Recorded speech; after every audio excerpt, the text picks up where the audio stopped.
मसीह की प्रभु आशीष दे सभी को। ठीक है, अब हम आज की गवाही में चलेंगे। जैसा कि प्रभु की आत्मा ने बताया, ताला मन में अगुवाई मांग रही थी, परमेश्वर कब गवाही देना सही है, मुझे अपने झंडे गाड़ने के लिए काम नहीं करना, प्रभु से तेरी अगुवाई में चलना है। गवाही उस दिन देने वाली थी पर वहीं पे स्टॉप हो गई, नहीं अगुवाई नहीं हुई। पर आज जैसे अगुवाई हुई तो अपनी जो गवाही है वो मैं शेयर करूंगी, खुलकर करूंगी आज, ताकि सुनने वाले पे आशीष आए। सब बाइबल में जानते हैं कि बाइबल में एक वचन लिखा है कि वो अनाथों का पिता और विधवाओं का पति है। मैं सब जानते हैं ना। बहुतों को मेरी गवाही बता, बहुतों को खुल के नहीं पता। ठीक है, तो गवाही मेरी ये है, मैं शुरुआत वहां से करना चाहूंगी कि जब मैं यीशु मसीह को नहीं जानती थी, एक टाइम ऐसा था बिल्कुल कि मतलब मरने की कगार थी मेरी, कुछ भी मतलब मेरे हाथ में नहीं था। पहली बात बताऊंगी कि मेरे मॉम डैड नहीं है। ठीक है, और मॉम डैड भी क्या कि जैसे ही मुझे मेरे फैमिली, और पहली बात मैं अडॉप्टेड चाइल्ड हूँ। ठीक है, मैं खुल के दूंगी आज। ठीक है, केयरफुली सब सुनना। मैं अडॉप्टेड चाइल्ड हूँ और मेरे मॉम डैड नहीं है। मेरी लाइफ का किस्सा यहाँ से शुरू हुआ कि कहाँ मैं पैदा हुई, कहाँ मैं गोद ली गई और कहाँ मैं अब हूँ। बहुत फर्क है इन लेवल में। ठीक है, कहाँ पे मैं आई, कहाँ पे मैं पैदा हुई, मुझे कहाँ फेंका गया, क्या किया गया मुझे नहीं पता। ठीक है, पर ये परमेश्वर की महिमा है जो आज परमेश्वर ने मुझे यहाँ तक पहुंचाया है। मेरी जो मॉम डैड थे जिन्होंने मुझे पैदा किया, उन्होंने मुझे किसी और को गोद दिया, और जिनको गोद दिया वो भी आज इस दुनिया में नहीं है। बहुत कई सालों से, कई साल पहले ही उनकी डेथ हो चुकी थी दोनों की। मेरा लाइफ ऐसी बीती है कि मेरी मॉम, पहले मेरे डैड की डेथ हुई, उसके बाद मेरी मॉम की डेथ हुई। मेरे डैड को कैंसर था। कैंसर क्या, उनके सारे जो बॉडी ऑर्गन थे वो खत्म हो चुके थे। इनफैक्ट जैसे बहुत लोग कहते हैं हमारे पास तो बहुत सारा धन है ना, ये तुम्हारी यीशु की जरूरत नहीं है, बहुत से लोगों का कहना ये होता है। एक टाइम हमारा हमारा भी जीवन ऐसा था। हमारे पास धन बहुत था, बहुत धन था, एक्सेस में धन था, बट सारा बीमारियों में, कर्जों में, हर चीज में निकल गया। अपना घर होने के बाद भी सब कुछ निकलता जा रहा था, निकलता जा रहा था, निकलता जा रहा था। कोई आस नहीं थी, कोई एक गिलास पानी भी पूछ दे, ऐसा हमारा जीवन हो चुका था। मेरे डैड को कुछ भी नहीं था। जैसे कि हम बोलते हैं बहुत पूजा पाठ करने से बहुत कुछ मिलता है, मेरे माँ बाप बहुत ज्यादा पूजा पाठ करने वाले थे, बहुत ज्यादा, मतलब धार्मिकता को शो करने वाले थे। ठीक है, मतलब और भंडारे कराना ये सब उनके, मतलब बहुत जज्बा था उनको ये सब कराने का। और एक टाइम ऐसा आया कि मेरे डैड भंडारा ही कराने, हम मतलब घर पे ही हमने सब कुछ लगा रखा था।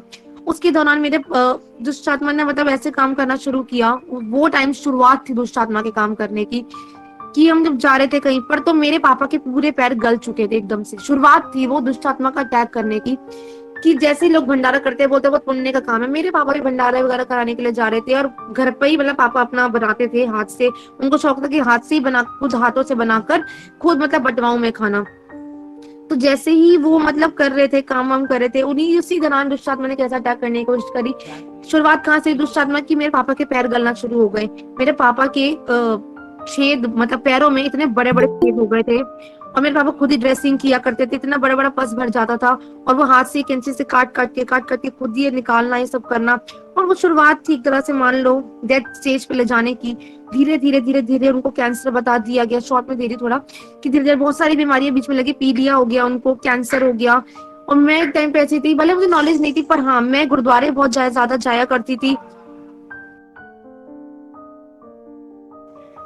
बहुत ज्यादा गुरुद्वारे जाया करती थी, बहुत ज्यादा, मतलब पूजा पाठ था हमारे फैमिली में, था कि हर पूर्णमासी पे सुबह 4-4 बजे उठ के हम दूर, मतलब काफी दूर है वो गुरुद्वारा, वहां पे जाया करते थे। और वहां पे जाने के बाद भी हमें कोई रिजल्ट नहीं दिखा। औरों को दिखता होगा पर मुझे मेरी लाइफ में नहीं दिखा, मेरे माता पिता की लाइफ में मुझे रिजल्ट नहीं दिखा, बिल्कुल भी नहीं दिखा। और इवन जैसे जितना हम ज्यादा और करते थे, और ज्यादा समस्या हमारे ऊपर हावी होने लग जाती थी। मेरे पापा को कैंसर हो गया, पीलिया हो गया, मैं कितने बाबा ओझाओ सबको दिखा लिया। पीलिया मतलब मेरे पापा की आंखें ऐसे मलते थे तो पीला पीला बिल्कुल टब भर जाता था, और इतना पीला पीला पानी निकलता था उनकी आंखों में से, उनकी बॉडी में से। और उनकी धीरे धीरे पता लगा जब डॉक्टर, और महंगे से गंगाराम, आप एम्स डॉक्टर जानते हैं, बहुत हॉस्पिटल जानते हैं, बहुत हाई प्रोफाइल डॉक्टर है। वहां पर इतने महंगे हॉस्पिटल में दिखाने के बाद भी वहां पे उनका छुटकारा, छुटकारा क्या, वहां पे उन्होंने और समस्याएं बता दी। एक समस्या दिखाने जाते थे तो दो समस्या पहले और बता दिया करते थे। एंड लास्ट चीज उनको कैंसर हो गया और उनको बताया नहीं गया था। इवन मेरे पापा इतने हेल्दी थे और बीमारियों की तरह वो इतने सुकड़ गए, और काला एकदम चेहरा इतना काला पड़ गया, इतना ज्यादा काला पड़ गया था। और आप मानोगे जब हम इस घर में आए थे, इस घर में हमने जागरण वगैरह सब कुछ कराने की कोशिश करी, और उस टाइम में दुष्ट आत्मा ने कैसा काम किया था कि हमारे मतलब घर में चोरी हो जाना। और वहां, और जिस जिस दिन हमने इस घर में प्रवेश किया, जहाँ मैं बैठी हूँ, इस घर में जब प्रवेश किया था, इस घर में भी हमारे ब्लैक मैजिक किसी ने हमारे घर पे कर दिया था। उसमें से 3 पुतले निकले थे, एक मम्मी का, एक पापा का और एक मेरा। 3 पुतले निकले थे, तीनों हमारे को मतलब फिनिश करने के लिए थे कि मतलब प्रॉपर्टी मिल जाए और इनकम सब कुछ हथिया ले, ऐसी कंडीशन हमारी आ चुकी थी। ठीक है, और उसके बाद जब जागरण वगैरह कराया, सब कुछ निपट गया, बाद में इवन मेरे मम्मी पापा की कई सालों बाद, पहले पता था तो कभी कुछ सोचते भी, पर कई सालों बाद मुझे पता लगा कि गंदी चीजें हमारे घर में पाई गई थी।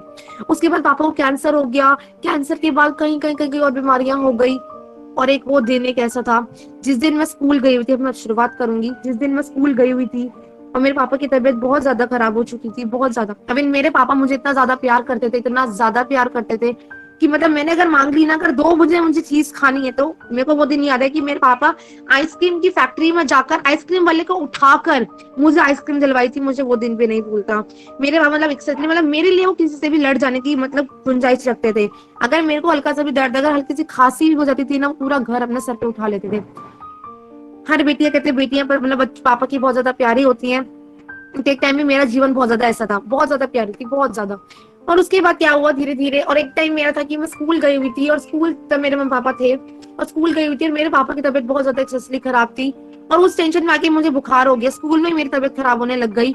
और मेरे पापा का मन बेचैन हुआ कि मेरी बेटी को घर पे लेकर आओ। और जैसे ही घर पे लेकर आए, जब मैंने अपने पापा की कंडीशन देखी, मेरे को फीवर था, तो मुझे सुला दिया गया। और वो टाइम में एक लास्ट स्टेज थी मेरे पापा की, मेरे और मेरे पापा के मिलने की, लास्ट दिन था वो मेरे मेरे पापा के मिलने का। उससे पहले जब थे मेरे मम्मी पापा हॉस्पिटल में धक्के खाते थे, हॉस्पिटल में आना जाना, और मुझे कहीं ना कहीं पे स्टे करना पड़ता था, कभी मासी के घर, कभी मामा के घर। और वहां भी अच्छे से केयर नहीं हो पाती थी मेरी, क्योंकि अपना बच्चा कहते हैं कि अपना ही होता है ना। खुल किसी की बुराई के लिए मुझे खुल के नहीं बोलना, अपना बच्चा अपना ही होता है ना। तो वो लास्ट दिन था मेरे और मेरे पापा के मिलने का, और जब मैं स्कूल से आई तो मेरे पापा ने मुझे एकदम कस के गले से लगा लिया, और मतलब वो छोड़ नहीं रहे। और मेरी मम्मी कह रही कि इसको छोड़ दो, इसको जाने दो, इसको फीवर है और ये आराम करेगी। मेडिसिन लेके मेरी मम्मा ने मुझे आराम करने को बोला, और मैं जब जैसे सोई, उस भी दिन 1 घंटा भी नहीं बीता होगा, इतना घर में हल्ला मचने लग गया, बहुत ज्यादा हल्ला मचने लग गया कि अचानक से क्या हो गया।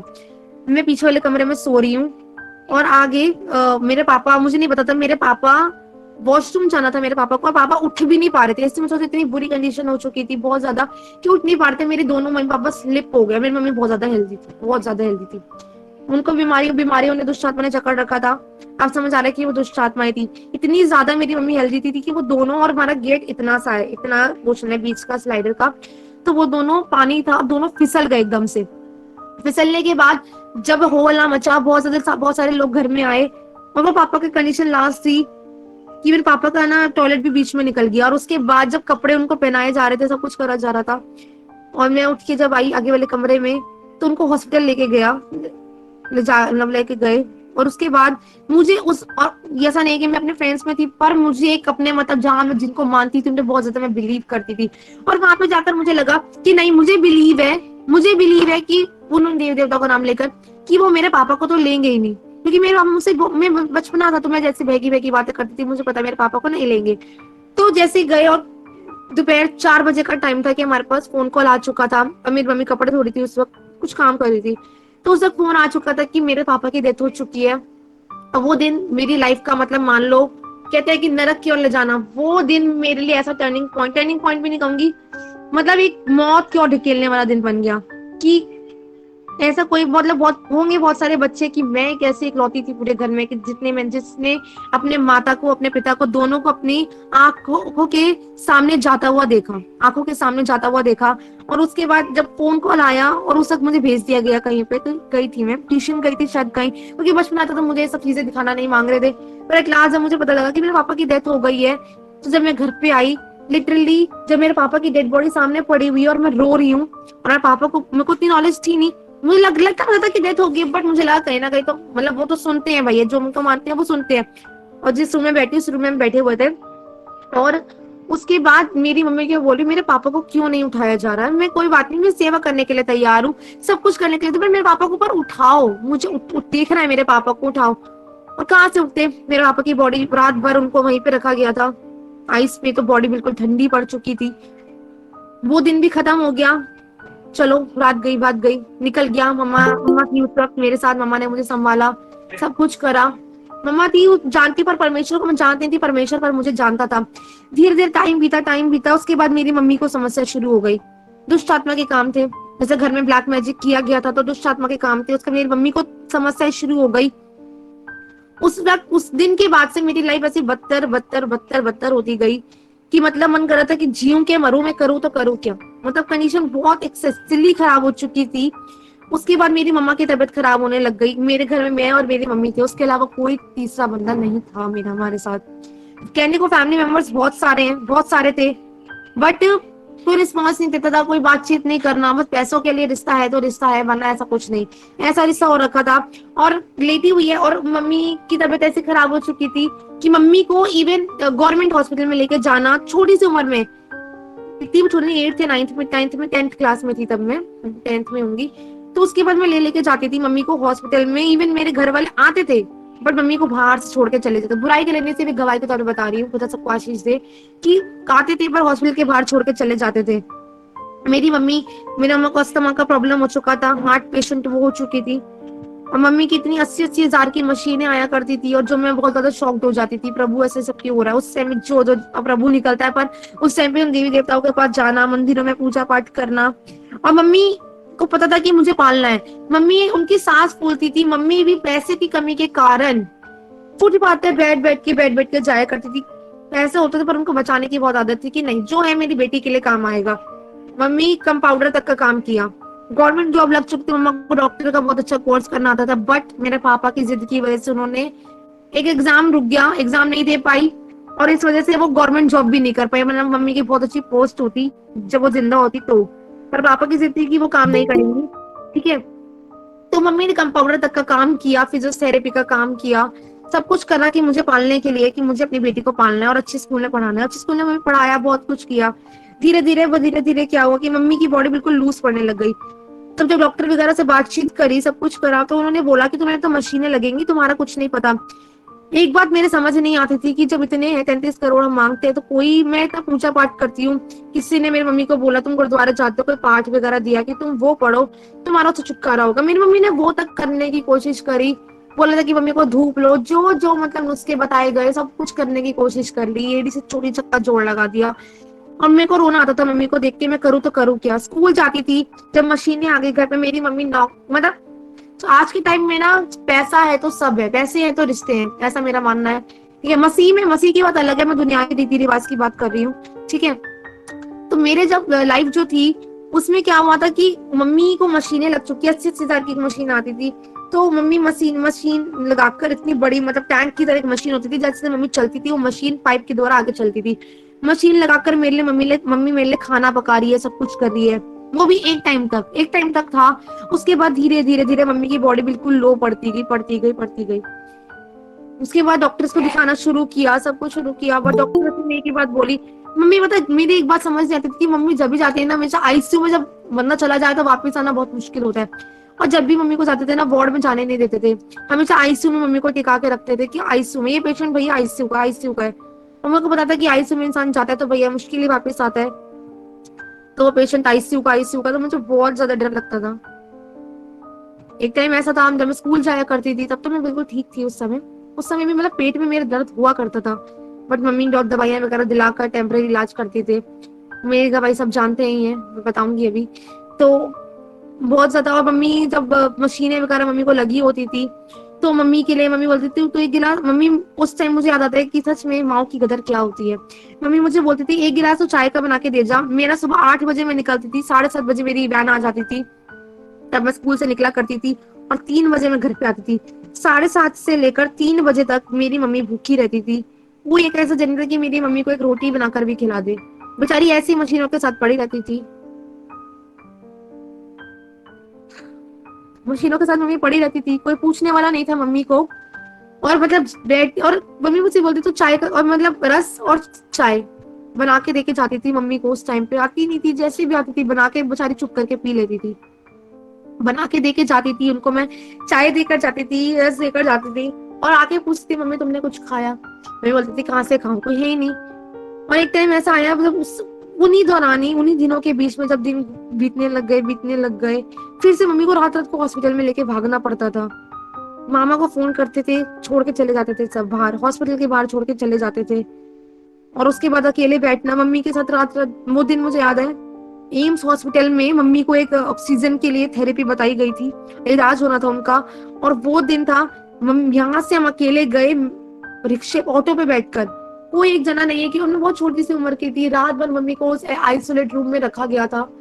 और उस आइसोलेट रूम में रखने के बाद भी मम्मी मुझे बोलती थी, मतलब मम्मी मुझे मतलब बहुत सारी बहकी बहकी बातें करा करती थी कि ऐसे नहीं कर बेटा, वैसे कर, ये सब कर। मुझे लगता था मम्मी तुम चुप हो जाओ, ये सब बातें मत बोलो। मैं मतलब मम्मी की सुनती ही नहीं थी उस समय ना। मैंने कहा मुझे ये सब ना फालतू की बातें नहीं सुननी है तुम्हारी, तुम मुझे बस इतना बताओ कि मुझे करना क्या है। हमें तुझे मेरे साथ चलना है। स्कूल की छुट्टी करा करा के मम्मी मम्मी के साथ जाती थी मैं वहां पे आइसोलेट रूम में पूरी रात। उन्होंने बोला था आपकी पूरी रात आइसोलेट रूम में आपको रखा जाएगा। एसी वगैरह सब लग रखा था, पर उस एसी भी किस काम का। बहुत सारी मशीनों से मम्मी को लाद दिया गया। और उस रूम के बाद भी उस पूरी रात, और इतना महंगा वो, उसके बाद वहां से निकल के आए हम बाहर। और जब सुबह हुई, सुबह में घर भेजा गया। और उसके कुछ दिन बाद मैंने कहा मम्मी, तो फिर से वही सब समस्या चालू हो गई।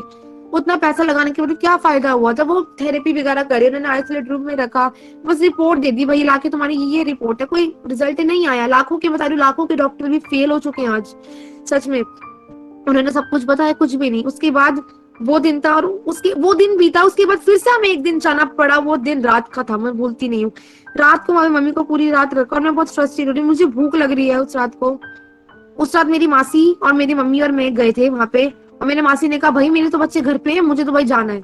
हम किसी को फोर्सफुली नहीं रोक सकते हैं ना आज के टाइम में। तो हमने बोला अब जाओ, कोई दिक्कत नहीं। मैं अकेली, मेरी मम्मी के साथ, छोटी छोटी सी उम्र थी मेरी, 10th में थी। पर 10th में भी बच्चा ना समझ ही होता है। मैं ना समझती, औरों को मैं बहुत ना समझती। कुछ कुछ समझ थी, कुछ कुछ बातों में, कुछ कुछ बातों में नहीं थी। मतलब गचा गच हॉस्पिटल भरा पड़ा, और पूरी रात हमने वहां बैठा कर रखा। और एट लास्ट वहां से भी छुट्टी हो गई, हमें सुबह घर भेज दिया गया कि तुम जाओ, तुम्हारा कोई इलाज नहीं है भाई, तुम वहां से जितनी सेवा पानी कर सकते हो करो। वहां से भी आ गए, सुबह 7-8 बजे तक हम घर पहुंचे, घर पे आए। और उसके बाद जब मैं मम्मी जब जाती थी, उसके बाद फिर स्कूल जाना शुरू किया। जब मम्मी को बिठाया, मम्मी तुम बैठो, मैं तुम्हें चाय नाश्ता जो है मैं तुम्हें देती हूँ। नाश्ता भी क्या, कुछ आता नहीं था। मेन मोटिव, मुझे खाना बनाना ही नहीं आता था। कुछ आता ही नहीं था बनाने के लिए। कुछ था सामान, पर घर में बनाना ही नहीं आएगा तो उस सामान का भी क्या फायदा। तो उस वक्त मम्मी को चाय वगैरह देकर जाया करती थी मैं। और उस वक्त पैसे होते थे बाहर से। अब मेरी लाइफ ऐसी हो चुकी थी, कभी समोसे खा रही हूँ बाहर से, उस खाने का भी पेट भरने के लिए। मजा क्या आएगा जब माँ बिस्तर पे पड़ी है, तो क्या खाने का मजा आएगा। कुछ खाने का मजा नहीं था। ऊपर वाली आंटी कुछ दे गई तो दे गई कुछ खाने को, थोड़ा बहुत। रोज रोज कोई किसी का नहीं करता है ना। कुछ दे गई तो दे गई, खा लिया। मम्मी को देख रही हूँ, और उसके कुछ दिनों बाद मम्मी की उंगलियां नीली पड़ने लग गई, मम्मी का फेस नीला पड़ने लग गया। और इंसान का फेस नीला तब पड़ने लगता है जब वो उसके अंदर से ऑक्सीजन खत्म होने लग जाती है। और उस दिन ने कुछ लोग घर में मामा वगैरह मिलने के लिए आया। मम्मी बोली मम्मी मुझे बात करो, मुझे नहीं पता था कि ऐसा सब हो रहा है। ऑक्सीजन लगी पड़ी है, सोचो दुनियावी लोगों को बहुत ज्यादा भरोसा होता है डॉक्टर्स लोगों पर, दुनिया को आज। ऑक्सीजन लगी पड़ी है, और ऑक्सीजन लगने के बाद भी मेरी मम्मी की उंगलियां नीली पड़ चुकी हैं, पड़ने लग रही थी। और आके, और मैं बोल रही मम्मी सुनाई नहीं दे रहा। ऑक्सीजन जब कम हो जाता है तो इंसान को सुनाई देना बंद कर देता है। तो मैं बोल रही मम्मी कुछ खाना है, कुछ पीना है। मम्मी शान बता रही मुझे सुनाई नहीं दे रहा, तू क्या बोल रही है। मैं डर गई थी। वो दिन था कि मैं डर गई एकदम से, ये क्या हो रहा है परमेश्वर, मतलब परमेश्वर क्या उन्होंने देवदास से बोला क्या हो रहा है। और मेरे मामा वगैरह घर पर आए, और मैंने उनसे बोला ये सब क्या हो रहा है, मुझे समझ नहीं आ रहा। और उस दिन भी सब खाली याद आ गए, कुछ ने ये नहीं सोचा। मैं दोस्त के लिए नहीं, गवाही के तौर पे बता रही हूँ कि कोई गिलास पानी या फिर कोई सब्जी बनाकर लेकर आए, कुछ नहीं। और सच है, जिस पर इंसान ने बहुत भरोसा रखा अपने रिश्तेदारों पर, जिस पर इंसान भरोसा रखता है ना, वहीं पर परमेश्वर दरवाजा बंद, परमेश्वर क्या होता है पता लग रहा है कि परमेश्वर दरवाजा बंद करके दिखाता है। लेकिन बाइबल जिससे अब समझ आ रहा है कि श्रापित है वो मनुष्य जो मनुष्य की ओर ताकता है ना। हम श्रापित थे, हमारा जीवन श्रापित था एक टाइम पर कि हाँ मनुष्य की ओर ताका करते थे बहुत ज्यादा। उस टाइम पे मम्मी की ऑक्सीजन वगैरह खत्म होने लगी, तो मैं बहुत हक्की बक्की, मेरे हाथ पर ढीले पड़ गई कि मैं करूँ क्या। उस टाइम पे भी घर वाले आए, और घर वाले इग्नोर करके चले गए, कोई फर्क नहीं पड़ता, कोई दिक्कत नहीं। उस रात को मेरी मम्मी वॉशरूम जाना होता था, और मेरे को स्कूल जाना होता था अगले दिन, और मेरी नींद इतनी ज्यादा डिस्टर्ब रहती थी। प्रभु मैं अंदर से लगता था सो नहीं पा रही हूँ, मैं करूँ तो करूँ क्या।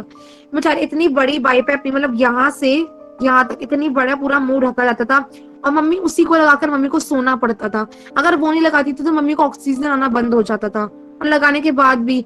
और इतनी तेज खराटों की आवाज, इतनी तेज, मतलब बहुत ज्यादा नॉइज होती थी मम्मी के सोने की। मैं सो भी नहीं पाती थी।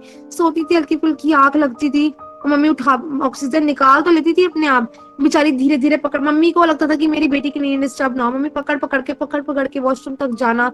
अब वॉशरूम आ रहा है, इतना मोटापा इतना ज्यादा, बुजुर्ग बंदे को तो क्या करेगा ना। चुप करके मतलब चली जाती थी। मम्मी आती थी पर बार बार मुझे उठाती थी, बेटा मास्क लगाना नहीं आता था, मम्मी को होश नहीं होता था मास्क कैसे लगाए, मम्मी को मैं ही लगाती थी मास्क अपने हाथों से। तो उठाती थी मम्मी, बेचारी बोलती थी कि बेटा तू मेरे हाथ मास्क लगा दे, देख मेरे से, मैं चली तो गई, देख मेरे से मास्क नहीं लगाया जा रहा, तो मेरे को मास्क पहना। तो मम्मी को अपने हाथों से मास्क पहना के सुला देती थी। मैं कहा मम्मी सो जाओ तुम, कोई दिक्कत नहीं, आप सो जाओ। सुबह उठना, फटाक से खुद भी तैयार होना, चाय वाय बनाकर मम्मी को देके जाना। धीरे धीरे ये सिलसिला चलता गया चलता गया चलता गया। क्लास जब सिचुएशन ज्यादा क्रिटिकल हो गई तो मेरे घर के पास ही हॉस्पिटल है, जब वहां पे दिखाया गया तो वहां पे डॉक्टर ने एक ही बात, वो उससे पहले भी एक दिन हम गए हॉस्पिटल में, और वहां पे लिटरली मेरे मासी मामा तब ले गए थे, तब लेकर गए, और मैं तब स्कूल गई हुई थी। तो मम्मी ने उनको फोन किया, क्या था वो आ रखे थे मुझे नहीं पता। जब वो लोग मेरी मम्मी को लेकर गए हॉस्पिटल में, ऑलरेडी जब मैं एंटर कर रही हूँ आईसीयू रूम में, जब मैं शाम को मिलने के लिए जा रही हूँ, तो उन्होंने बोला तेरी मम्मी हॉस्पिटल, मेरे स्कूल में हवा टाइट हो गई थी, मैं करूँ तो करूँ क्या, मुझे छुट्टी चाहिए बस जल्द से जल्द। छुट्टी हुई, मैं भागी मम्मी के पास, आई कुछ खाना पीना पसंद नहीं आ रहा, कुछ नहीं आ रहा, क्योंकि पापा ऑलरेडी जा चुके थे, और एक आस थी कि एटलीस्ट मेरी मम्मी ना जाए, क्योंकि कंडीशन ऐसी लग रही नहीं रही थी वो बचेंगी। पर एक उम्मीद थी उन देवी देवताओं की, वो देवी देवता मेरी मम्मी को बचा ले। और उसके बाद जब मैं गई मिलने के लिए, और मैं आईसीयू रूम में जैसे ही मैं एंटर कर रही हूँ, मेरी मम्मी बिल्कुल मेरी आंखों के सामने बेड में बैठी है, और मैं देख रही हूँ इधर उधर मेरी मम्मी कहाँ है। और मेरी मामी बोल रही बेटा ये तेरी मम्मी है। मैंने कहा चुप हो जाओ, मेरी मम्मी ऐसे कंडीशन में कैसे हो सकती है, और मैं उनको चुप करा रही हूँ, और वो बोले नहीं बेटा ये तेरी मम्मी है। और मेरी मम्मी का पेट इतना ज्यादा पानी से भर गया, मतलब समझ लो कि वो लास्ट दिन था मम्मी का, हाँ लास्ट दिन था मम्मी का। इतना ज्यादा पेट फूल गया मम्मी का, इतनी ज्यादा मशीनें, मतलब मैं उस दिन मम्मी को पहचान ही नहीं पा रही थी, बिल्कुल समझ नहीं आ रहा था करूँ तो करूँ क्या। मम्मी को देख रही हूँ, बोलते कि पेशेंट के सामने रोना नहीं चाहिए, पर मेरे आंसू नहीं रुक रहे थे बिल्कुल भी। वहां से मिल लिया आईसीयू टाइम का भी, आईसीयू में भी एक होता है मिलने का, सब जानते कि टाइम होता है, पूरा दिन तो आईसीयू में टिकने नहीं दिया जाता कि भाई पेशेंट की भीड़ भड़का नहीं चाहिए, निकलो बाहर। डॉक्टर्स क्लियरली यही बोल देते हैं भाई आईसीयू में नहीं मिलने दिया जाएगा आप लोगों को। तो जब मिलने का टाइम अब हुआ, मैं बाहर गई, और उसके बाद डॉक्टर ने मुझे आके कहा कि इनकी बेटी कौन है, तो मैंने बोला मैं हूँ उनकी बेटी। और मतलब ऐसा सीन था कि मम्मी बीच में चारों तरफ डॉक्टर ही डॉक्टर थे, चारों तरफ डॉक्टर डॉक्टर लग रहे, और डॉक्टर ने एक बात मुझे आखिरी टाइम बोला कि हमसे कोशिश कर रहे हैं हम। और उस वक्त मैं हक्की बक्की हो गई कि कोशिश कर रहे हैं, मैं समझ गई। उस वक्त मैं रोती रोती, वो रात मेरे लिए इतनी भयानक रात थी, मतलब खुदा किसी को ऐसे रात ना दिखाए। मैं रोती रोती घर पर आई, और बस मैंने उन्हें और अगले दिन सोचो मेरा फाइनल एग्जाम चल रहे हैं, सोचो मेरे फाइनल एग्जाम चल रहे हैं मेरे, और 4-5 चैप्टर मैंने जो लर्न ही नहीं कर रखे थे। पढ़ाई में मेरा ध्यान कैसे लगेगा जब घर में सिचुएशंस ऐसी हैं। मैं कॉपी किताब खोल के बैठी, कुछ मन नहीं लग रहा, कुछ मन नहीं हो रहा, खाने का पीने का कुछ मन नहीं हो रहा, बस रोई जा रही हूँ। और एक ही मन में है कि जिन देवी देवता को मैं मानती हूँ, बस उस तक भी एक उम्मीद थी, ये बताना मांग रही हूँ, जिनको बहुत उम्मीद होती है उनकी देवी देवताओं पर, उस तक मुझे भी उम्मीद थी कि नहीं, अगर मेरे पापा चले गए, पापा को तो ले लिया कोई बात नहीं, पर मेरी मम्मी को नहीं लेंगे। मुझे एक उम्मीद थी कि नहीं, आस थी कि नहीं मेरी मम्मी को तो नहीं लेंगे, मुझे विश्वास है कि मेरी मम्मी ठीक होकर आएंगी। उस एक आस थी, पर मैं सो गई। और उसके बाद फिर मैं और मंदिरों में जा जाके भी प्रार्थना करी, सब कुछ करा, कुछ नहीं हुआ। प्रार्थना भी कहूंगी, पूजा पाठ किया, सब कुछ करा, जब मम्मी हॉस्पिटल में जाया करती थी तब। और उसके बाद जब आए घर पे, और वो रात के 2 बजे, मतलब मेरी लाइफ का दी एंड का दिन मान लो वो था। रात के 2 बजे मेरे घर की घंटियां बज रही, और मुझे लग रहा है कि मेरी मम्मी तो ठीक हो गई, घर पे आ गई है। और जब 2 बजे मैं डर गई, मैंने ऊपर वाली आंटी को फोन किया, कोई आया है मेरे घर पे, वो ऊपर से चेक करके बताती है, मैं दरवाजा नहीं खोलती थी। तो उन्होंने बोला कि हाँ तू खोल ले दरवाजा, तेरे घर वाले आए हैं। मैंने खोला जैसे दरवाजा, मैंने कहा कोई कुछ बोल नहीं रहा, कोई कुछ कर नहीं रहा, सब ऐसे एंटर करे जा रहे हैं घर पे। और मैंने समझ गई, उस वक्त मैं इतना टूट चुकी थी। मेरे पास और मम्मी को मैं देख रही हूँ, एम्बुलेंस आ रही है। मैंने कहा हुआ क्या, तो मुझे बताएगा। वही ग्रीन हॉस्पिटल वाली ड्रेस जब मैं देख लेती हूँ ना, तो मेरा तो रूह कांप उठती है, मैं नहीं देख सकती वो सब। जब मम्मी को देखा, वहां पे पेट इतना ज्यादा फूल रखा था, इतना ज्यादा। और जब मम्मी को वो सीन अभी मेरे आंखों के सामने इमेजिन कर रही हूँ, वो एंट्री, मम्मी को जब स्ट्रक्चर पे लेकर एंट्री करी गई घर में, और मम्मी को लटा दिया गया यहाँ पर कि इसको लटा के एम्बुलेंस से अपना काम किया, वो थोड़ी ना रुकेंगे, वो चले गए। और उस वक्त उस वक्त मेरी जो सिचुएशन थी, मैं अभी मतलब वर्ड्स में इमेजिन भी नहीं कर सकती। मतलब वो सिचुएशन एक महसूस ही कर सकता है वो इंसान, वो बता नहीं सकता। वो मम्मी का आना और मेरी जो सिचुएशन होना, और मम्मी का पेट इतना ज्यादा फूल गया, और उसके बाद दहाड़े मार के मैंने जो रोना शुरू किया। मतलब उस वक्त कोई ऐसा कंधा नहीं था जिससे मैं अपना सर टिका के रो लूं, मेरे पास कोई भी ऐसा कंधा नहीं था कि मैं रो लूं, कि मेरे को कोई बताए तो मैं क्या करूं। मम्मी को मतलब ने भेकी भेकी बातें करी, मम्मी आपको चाय बना कर दूंगी, उठ जाओ प्लीज। आपको मतलब एक मुर्दा लाश क्या सुनेगी ना, और उसके सामने भी मैं मतलब बातें कर रही हूँ कि मैं आपको चाय बनाकर देने के लिए तैयार हूँ, जो मुझे आप डांटो। मम्मी की डांट मुझे पसंद नहीं आती थी एक टाइम पे। बता रही हूँ, जिन माँ बाप है ना तो कदर कर लो, एक समय है, सबको जाना है।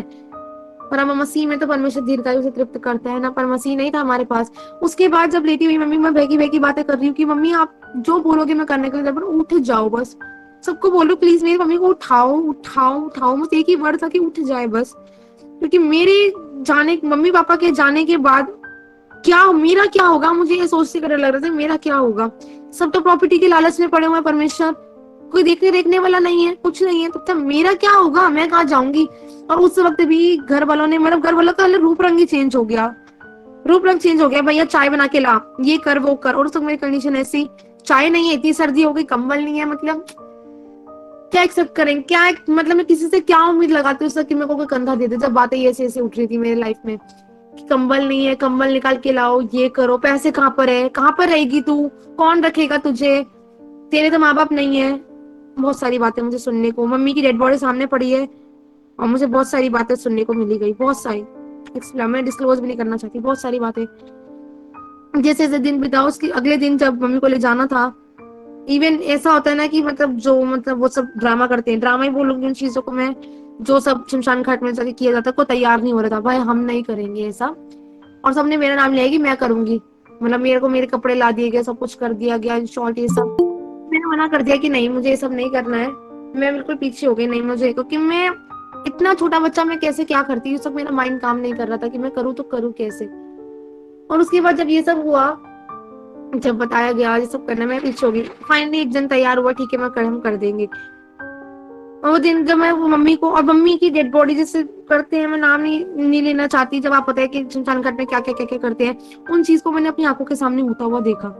उन चीजों को मैंने अपनी आंखों के सामने होता हुआ देखा। और जब मैं घर पर आई, मतलब वो दिन तो समझ लो, मतलब मैं सच बता रही हूँ, अगर यीशु मसीह मुझे नहीं मिला होता तो मैं सच में खत्म हो चुकी होती, कब की खत्म हो चुकी होती, मेरा कोई कब का दिए होता। जब घर पर आई, मुझे मेरी तबीयत बहुत फुल्ली खराब हो चुकी थी, जैसा कि बता रही, कंधा नहीं था मेरे बस की मैं सर टिका के एक कंधे पे रो तो लूं, एटलीस्ट अपने दिल का हाल तो बता दूं। पर उसके बाद मुझे घर बंद कर दिया गया एकदम कुछ टाइम के लिए, और मुझे सब अपने अपने मासी मामा जो भी थे अपने घर ले गए। और वहां पर भी मुझे ऐसा रिएक्ट किया गया कि मैं बिल्कुल, कहते हैं नौकरों का भी ऐसा बहुत अच्छे से इज्जत मान सम्मान किया जाता होगा, पर मेरे तो उससे भी बदतर हुआ। मेरे को सोफे पे सुला दिया जाता था कि भाई तेरी जगह नहीं है यहाँ पर, तू सोफे पे सो, दो रोटी से ज्यादा नहीं देना। और सर्दी का टाइम था, मैं रोती थी। वो दिन याद है कि मैं बैठ बैठ कर सीढ़ी में बैठ बैठ के रोया करती थी कि सच में। और पहले के जमाने में सुना था, पहले टाइम में अंधविश्वास था कि तारों से बात करो, तो मम्मी पापा मर जाते, कोई मर जाता तो वो तारों के रूप में बात करते हैं। तो मैं वहां पे टेरेस थी, तो ऊपर जाके बातचीत किया करती थी, जाया करती थी और बातचीत किया करती थी, अरे मम्मी वो तारा तो तुम हो, ये हो, मतलब फालतू की बातें जब हम मना करते थे। और एक ही बात मन में आ रही थी कि क्यों गई मेरी मम्मी मुझे छोड़कर, क्या इस नरक भरा जीवन देखना था इसीलिए। मतलब अब मुझे, मतलब इतनी बेकदरी, इतनी ज्यादा। और मेरे घर तक को बेचने तक की बात आ गई थी, कि मेरे घर को बेचने तक की बात आ गई कि भैया इस घर को बेचो। अगर घर बिक जाता तो शायद पता नहीं, तो प्रभु की महिमा थी उससे तो पता लग रहा है। और मैं पर एक ही बात पे टिकी गई, मेरी मम्मी एक बार सिखाकर जरूर गई थी, कुछ भी हो जाए बेटा, तेरे पापा ने बहुत मेहनत करके ये घर बनाया है, तो इस घर को कभी बेचने मत दियो। तो बस एक ही बात दिमाग में खोपड़े में एक ही बात घूमती थी कि भाई नहीं बेचना नहीं है, इस घर को बेचना नहीं है। ये बात समझ आ गई मेरे। मैं अटकी गई कि नहीं इस घर को नहीं बेचना, मुझे नहीं, मैं किसी भी कीमत पे इस घर को नहीं बेचूंगी। घर बेच देती तो शायद मैं जिंदा भी ना होती, कभी भी कोई भी कभी मुझे फेंक देता। किसी का कोई भरोसा नहीं कर सकते ना आज के टाइम में। तो वो दिन जब बीते बीतते गए, वो दिन मेरे निकल गए निकल गए निकलते गए। और जब मेरी मम्मी पापा के, जब दोनों की डेथ, दोनों को मैंने अपनी आंखों के सामने जाते हुए देखा। और जब उसके बाद जब कुछ टाइम अपने मामा मासी के घर में जब रहने के लिए गई, और रहने के बाद ही मेरे इतना बुरी तरह से बेकदरी की गई, मतलब कहते हैं ना कि खाना मिल जाए वही गरीमत है, मतलब ऐसा भी मेरे साथ किया गया। और उस वक्त मुझे वो टाइम याद आता था कि मम्मी क्यों चली गए यार, मम्मी क्यों गए आप छोड़कर। मम्मी को फोटो को देख देख के, फोन में फोटो थी, फोटो को देख देख के रोना, बातें करना फोटो से, बहुत ज्यादा राज वो दिन है। सब कुछ है मेरे पास, पर एक माँ बाप की कमी। लिटरली मेरे पास आज यीशु है, यीशु है, पर आज जो माँ बाप की कमी है ना, वो मेरे यीशु ने पूरी करी है, सच्चाई है, करी है। और जो कुछ कुछ चीजें होती हैं, बताऊंगी, डिस्क्लोज करूंगी आगे मैं। और जैसे जैसे मेरा टाइम बीतता गया, उसके बाद मुझे प्रॉब्लम समस्या शुरू हो गई, जैसे कि बताया ब्लैक मैजिक कर रखा था मेरे घर पे, तो मुझे समस्या शुरू हो गई, मुझे अस्थमा की प्रॉब्लम हो गई, मेरे यूट्रस में इन्फेक्शन फैल चुका था, मेरा लीवर खराब होने लग गया। घर में मैं अब उसके बाद मैं घर में मैंने अकेले रहना शुरू कर दिया, चिकनगुनिया हो गया, लीवर खराब हो चुका था, टाइफाइड, बहुत सारी समस्या हो गई। और मेरे घर में से कोई एक जन नहीं कि मुझे देखने के लिए कोई आ जाए, कोई भी नहीं आता था। कोई ऐसा था कोई ठंडा गिलास पानी का ही पिला दे मुझे, सिलेंडर खत्म हो जाता था, लाइट चली जाती थी, मतलब मुर्दों वाला जीवन जिया मैंने, बेड पे बैठ बैठ के काटा दिन काटा। मंदिरों में जाती थी, भिखारी होते हैं ना वैसे मैंने मांगा है लोगों से, मांग मांग के जीवन बिताया अपना। मंदिरों में जाती थी, मंदिरों में खाना लेकर आती थी, मंदिरों में आटा चावल जो मिलता था वो देते थे, पंडित जो भी होते हैं वो देते थे। और उसके कुछ टाइम बाद मेरी तमस्या इतनी खराब होने लग गई, मुझे गंदी चीजें आमने सामने दिखने लग गई थी, दुष्ट आत्मा मुझे आमने सामने बात करती थी, आमने सामने दिखने लग गई थी, और अंदर से ऐसा मन करता था कि अपने को मार दूं और खत्म कर दूं। शैतान जानता था कि मेरी बुलाहट है बहुत बड़ी, पर वो चाहता था कि मैं मर जाऊं, पर प्रभु ने बचाया। सच में प्रभु को तब जाना, प्रभु ने ही बचाया। और उस तक मैं चक, और मेरी समस्या ऐसी थी कि मेरे पैर में इतने, जैसे बुक खोलते हैं इतने बड़े बड़े घाव, मतलब मेरे पैर के अंदर से चीरा लग जाता था बहुत ज्यादा, और उसको खोल के आप देख सकते हो, मैं कंपास से कुरेदती थी। स्कूल जाया करती थी मैं, स्कूल भी मतलब जाना मेरा दुश्वार हो गया था, पेट में समस्या। लोग स्कूल जाते थे, मैं स्कूल मतलब मैं नाम के लिए जाती थी, वहां पे मेडिकल रूम था, मुझे लगता था मैं स्कूल कम अटेंड करने जाती हूँ, पर मेडिकल रूम में मैं ज्यादा पाई जाती थी। असेंबली ग्राउंड में हर वक्त बेहोश हो जाना, खाना नहीं मिलता था, टीचर्स तक को पता था कि मुझे खाना नहीं प्रोवाइड होता, भूखी सो जाती थी, कभी बिस्किट खा के सो जाती थी रात को। ऐसे ऐसे दिन बिताए, परीक्षा में जाने के लिए पैसे नहीं हुआ करते थे, और उसके बाद फिर मतलब मुझे मेरे मात्र 2,000 रुपए मेरे मामा मासी देते थे, मेरे पैसों में से मुझे भी कंजूसी करके देना कि नहीं इसको नहीं देना हमें, ये है ही कौन ना, ये गोद ली हुई है। और मम्मी की डेथ के कुछ दिन बाद, हालांकि ये बात नहीं बतानी चाहिए थी पर मुझे बताई गई बात की, तुम तो गोद ली हुई गई हो, तुम कहाँ पे हो, यहाँ पर तुम्हारी कोई जगह नहीं है, तू तो अडॉप्टेड चाइल्ड है। उसके मुझे एक और झटका, 2 झटके पहले ही मेरे को लग चुके थे, और ये तीसरा झटका लगा कि मैं तो गोद ली गई हूँ। और मैं शॉक्ड हो गई, अरे मैं गोद ली गई हूँ, मुझे ये सब समझ नहीं आई। तो धीरे धीरे इस बात के भी डिस्क्लोज किया मेरे घर वालों ने, तो गोद ली गई है, तेरे माँ बाप अभी जिंदा है, ये तो गोद ली गई हुई थी, तो इन्होंने तुझे पाला पोसा है। बहुत सारी बातें मुझे बताई गई। एक और मतलब झटके पे झटके पे झटके मुझे लगे जा रहे थे, और आंसू से मेरा रो रो के मतलब मैं कह रही मेरी हालत ऐसे खराब हो चुकी थी। और जब इस घर में रहना शुरू किया, बहुत ज्यादा समस्या बढ़ती गई। उसके बाद आमने सामने गंदी चीजें मुझे दिखना चालू करी, और मैं मंदिर में जब जाती थी ना, पता है मैं मूर्तियों के आगे, एक एक मूर्ति, बहुत सारी मूर्तियों, एक 5-5 2-2 मिनट जा जाके प्रार्थना करके आती थी। खुद के लिए पैसे नहीं, पर प्रसाद चढ़ाने की उम्मीद लगती है, अरे प्रसाद चढ़ा के वो खुश हो जाए, पर कोई खुश नहीं हुआ। समस्या बढ़ती गई बढ़ती गई बढ़ती गई। जब जाती थी मंदिर बिल्कुल खाली होता था, और मैं अकेले बैठ के आंसू बहा बहा के उन मूर्तियों के सामने प्रार्थनाएं करती थी। मैंने मान लो एक बात करती थी, अरे वो माँ तो चलेगी, एक माँ तो तू भी है मेरी, तू तो मेरी सुन, तू तो मेरे जीवन से मेरा निकास कर, इतनी सारी समस्या मेरे लाइफ में है, कुछ तो कर। वो दिन मुझे याद है कि कारपेट भी होता था, मैं अकेले वहां पे जाके बैठा करती थी। घर पे आने का मन नहीं, इतना समस्या खराब थी, घर पे आने का मेरा मन नहीं करता था। घर पे आते ही मेरे को वो गंदी चीजें देखना शुरू कर देती थी। गंदी चीजें क्या, मैं मीटर में, जैसे मीटर है, बिजली के मीटर लगे होते हैं, उसमें आग लगाने तक की मैंने कोशिश करी। सिलेंडर खत्म होता था, मुर्दा लाश की तरफ पड़े रहना, चाकू लेके अपने आप को मारने तक की कोशिश करी। आप मानो कि दुष्ट आता, मेरे बाल खोल लेती थी, और बाल में अपने खींचती थी तेज। दर्द, जब तक मुझे दर्द ना हो तब तक मुझे मजा नहीं आता था। इतनी गंदी दुष्ट आत्मा से एक टाइम में मैं जकड़ी हुई थी। बाल खींचना, अपने आप को चाटे मारती थी बहुत तेज तेज तेज तेज। और अंदर से आ रहा कि मार, और अपने आप को मार, तू खत्म कर खत्म कर। बाल अपने, मतलब कहते हैं ना कि वो आ जाती है तो बाल घुमाते हैं, तो मेरे को तो दुष्ट आत्मा ही आती थी, मुझे तो दुष्ट आत्मा ही लगती थी कि एक ही आवाज कानों में गुंजती थी, अपने आप को खत्म कर दे तू। और मुझे लगता था भैया खत्म करना है अपने आप को। अपने बाल घुमाना, तेज तेज सर घुमाना, बाल खींचती थी, नोचती थी, नखून मारना, चाकू लेके अपने हाथ काट देती थी, खून निकालती थी। मतलब ऐसी बुरी दुष्ट आत्मा मुझ पर थी, बहुत ज्यादा थी, बहुत ज्यादा। अभी तो कुछ भी नहीं बताया कि मतलब बहुत ज्यादा। मैरिज के पहले जब मैं यीशु मसीह को जानती भी नहीं थी, मैं तब की समस्या बता रही हूँ कि काटना, मतलब काटती थी चाकू से, अपने हाथों को काट देती थी, और मतलब कि खत्म कर लो बस अपना वो। मतलब मैं रास्ता ढूंढती थी कि मर जाऊं, किसी गाड़ी के नीचे आके मर जाऊं, मरना है बस मैं किसी तरीके से, कुछ ना कुछ करके भैया मरना है। उसके बाद दिन बीतते गए, और मैं जब पंडित जी को मारती थी, पंडित क्या कहता था, भैया ये तो तेरे को कुछ किया था, अरे किया था तो कुछ निकास तो करो मेरा। पर वो बैठ के बैठ तेरा निकास करता हूँ। और उसके बाद वो पता नहीं क्या क्या क्या क्या बोलते थे, मेरे पे फूक मारते थे, कुछ कुछ कुछ कुछ करते थे। और उसके बाद जब मैं घर पे आती थी, मुझे और ज्यादा समस्या बढ़ने लग गई, और ज्यादा गंदी चीजें दिखना, और लीवर में मेरे दर्द, लीवर खराब हो चुका था, इतना दर्द, मैं रात भर चैन से सो नहीं पाती थी, अच्छे से तड़पती थी बिल्कुल बहुत ज्यादा। अगर मैं यहाँ से गेट तक भी चली गई तो मैं हाफती थी, कुत्ते हाफते हैं ना वैसे मैं हाफा करती थी बहुत ज्यादा। ऐसे समस्या मेरे एक टाइम पे हो गई थी। और एक दामी गिरामी पंडित था मुझे, उसके बाद मेरी बहन थी, कजन थी, एक टाइम के लिए वो भी मेरे साथ रहकर गई, 1 साल वो भी रहकर गई मेरे साथ मम्मी की डेथ के बाद। पर वो भी कैसे ट्रीट करती थी, नौकरानी। पढ़ाई लिखाई मेरे को करने नहीं देता था कोई, और बोलते थे भाई तू झाड़ू पोछा कर, तू इसी के पढ़ाई की, तू तेरे माँ बाप नहीं, तू झाड़ू पोछा कर। मुझे पढ़ने लिखने नहीं दिया जाता था। झाड़ू पोछा के धक्के मार के, मैं अगर खड़े होके पोछा मारती थी ना, मुझे बहुत पीछे से लात मारती थी कि नहीं बैठ के पोछा मार, बैठ के से लगे, मतलब नौकरानी बन के, अपने ही घर में नौकरानी बन के मैंने जीवन बिताया है बहुत ज्यादा।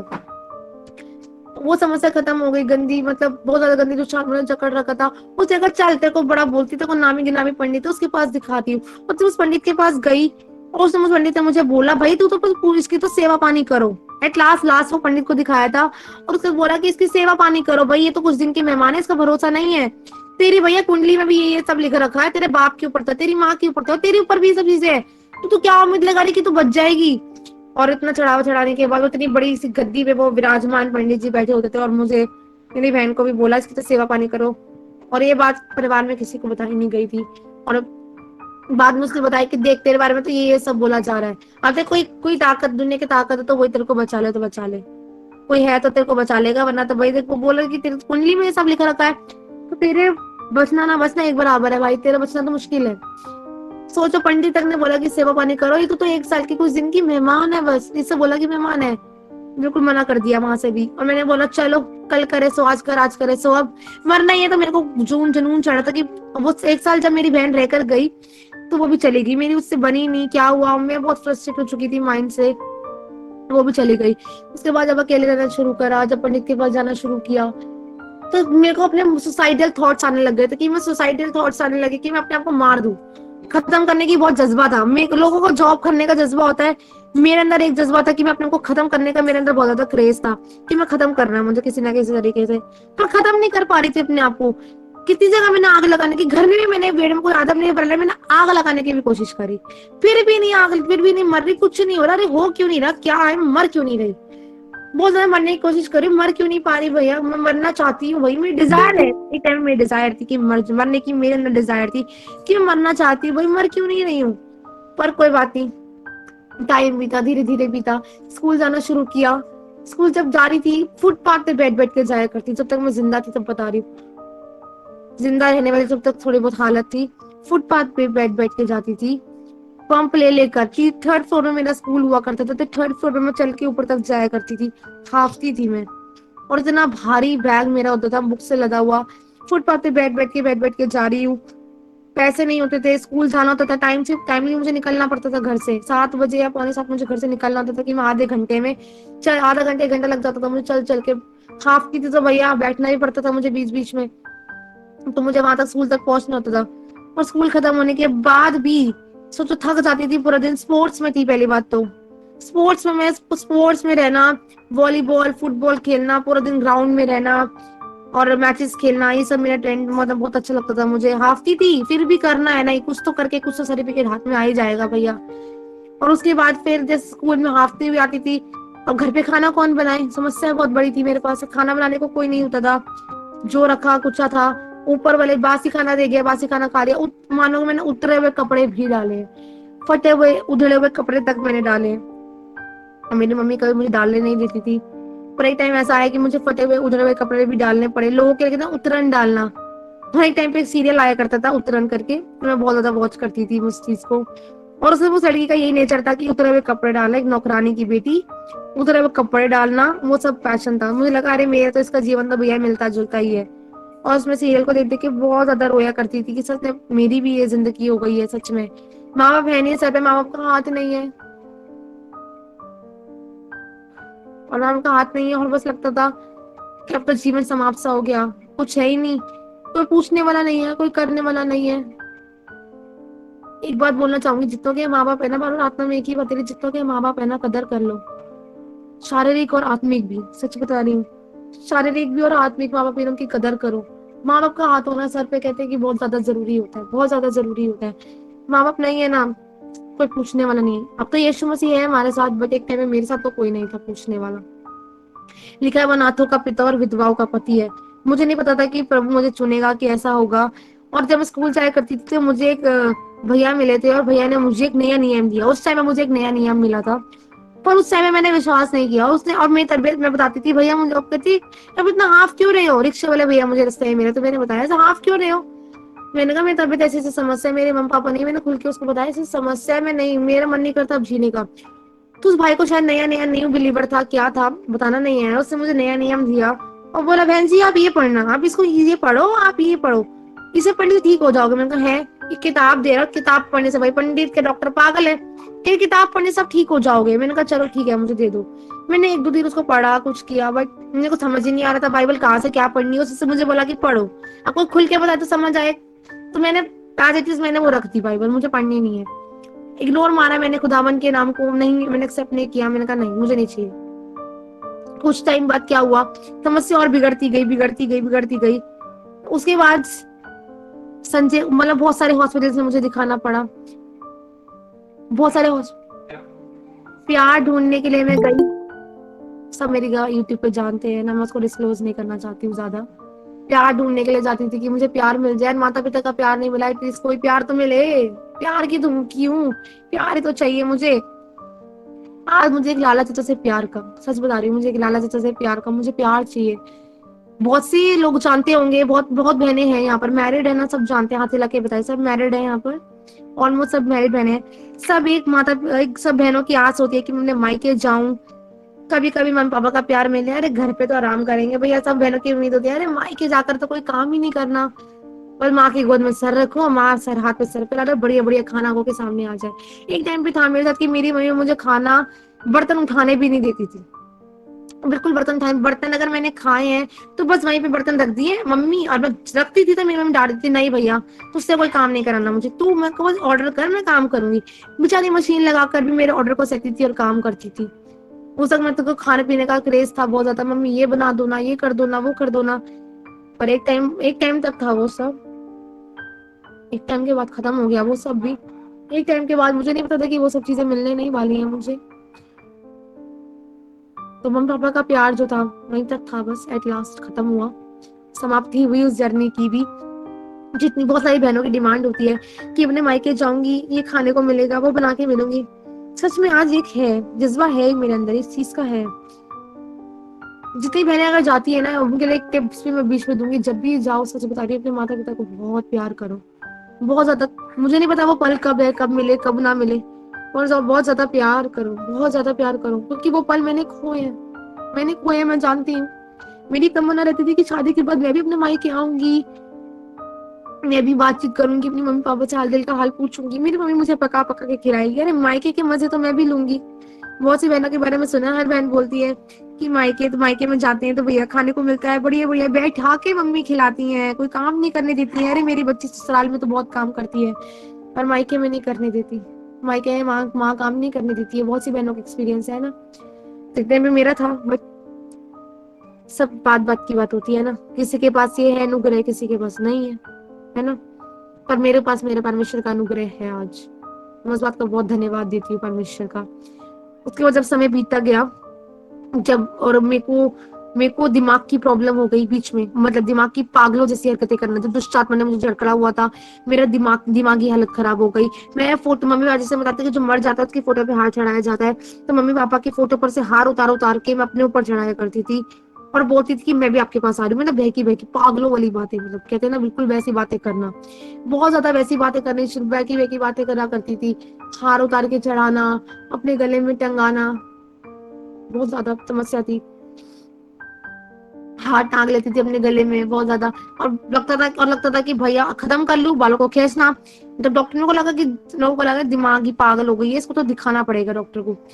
जब दिखाया साइकोलॉजिस्ट को, साइकोलॉजिस्ट ने कहा तो दिमाग की हालत ठीक नहीं है, इसका इलाज करना पड़ेगा, इसका तो इसको अकेले मत छोड़ना, ऐसा बोला गया, इसको अकेले मत छोड़ना।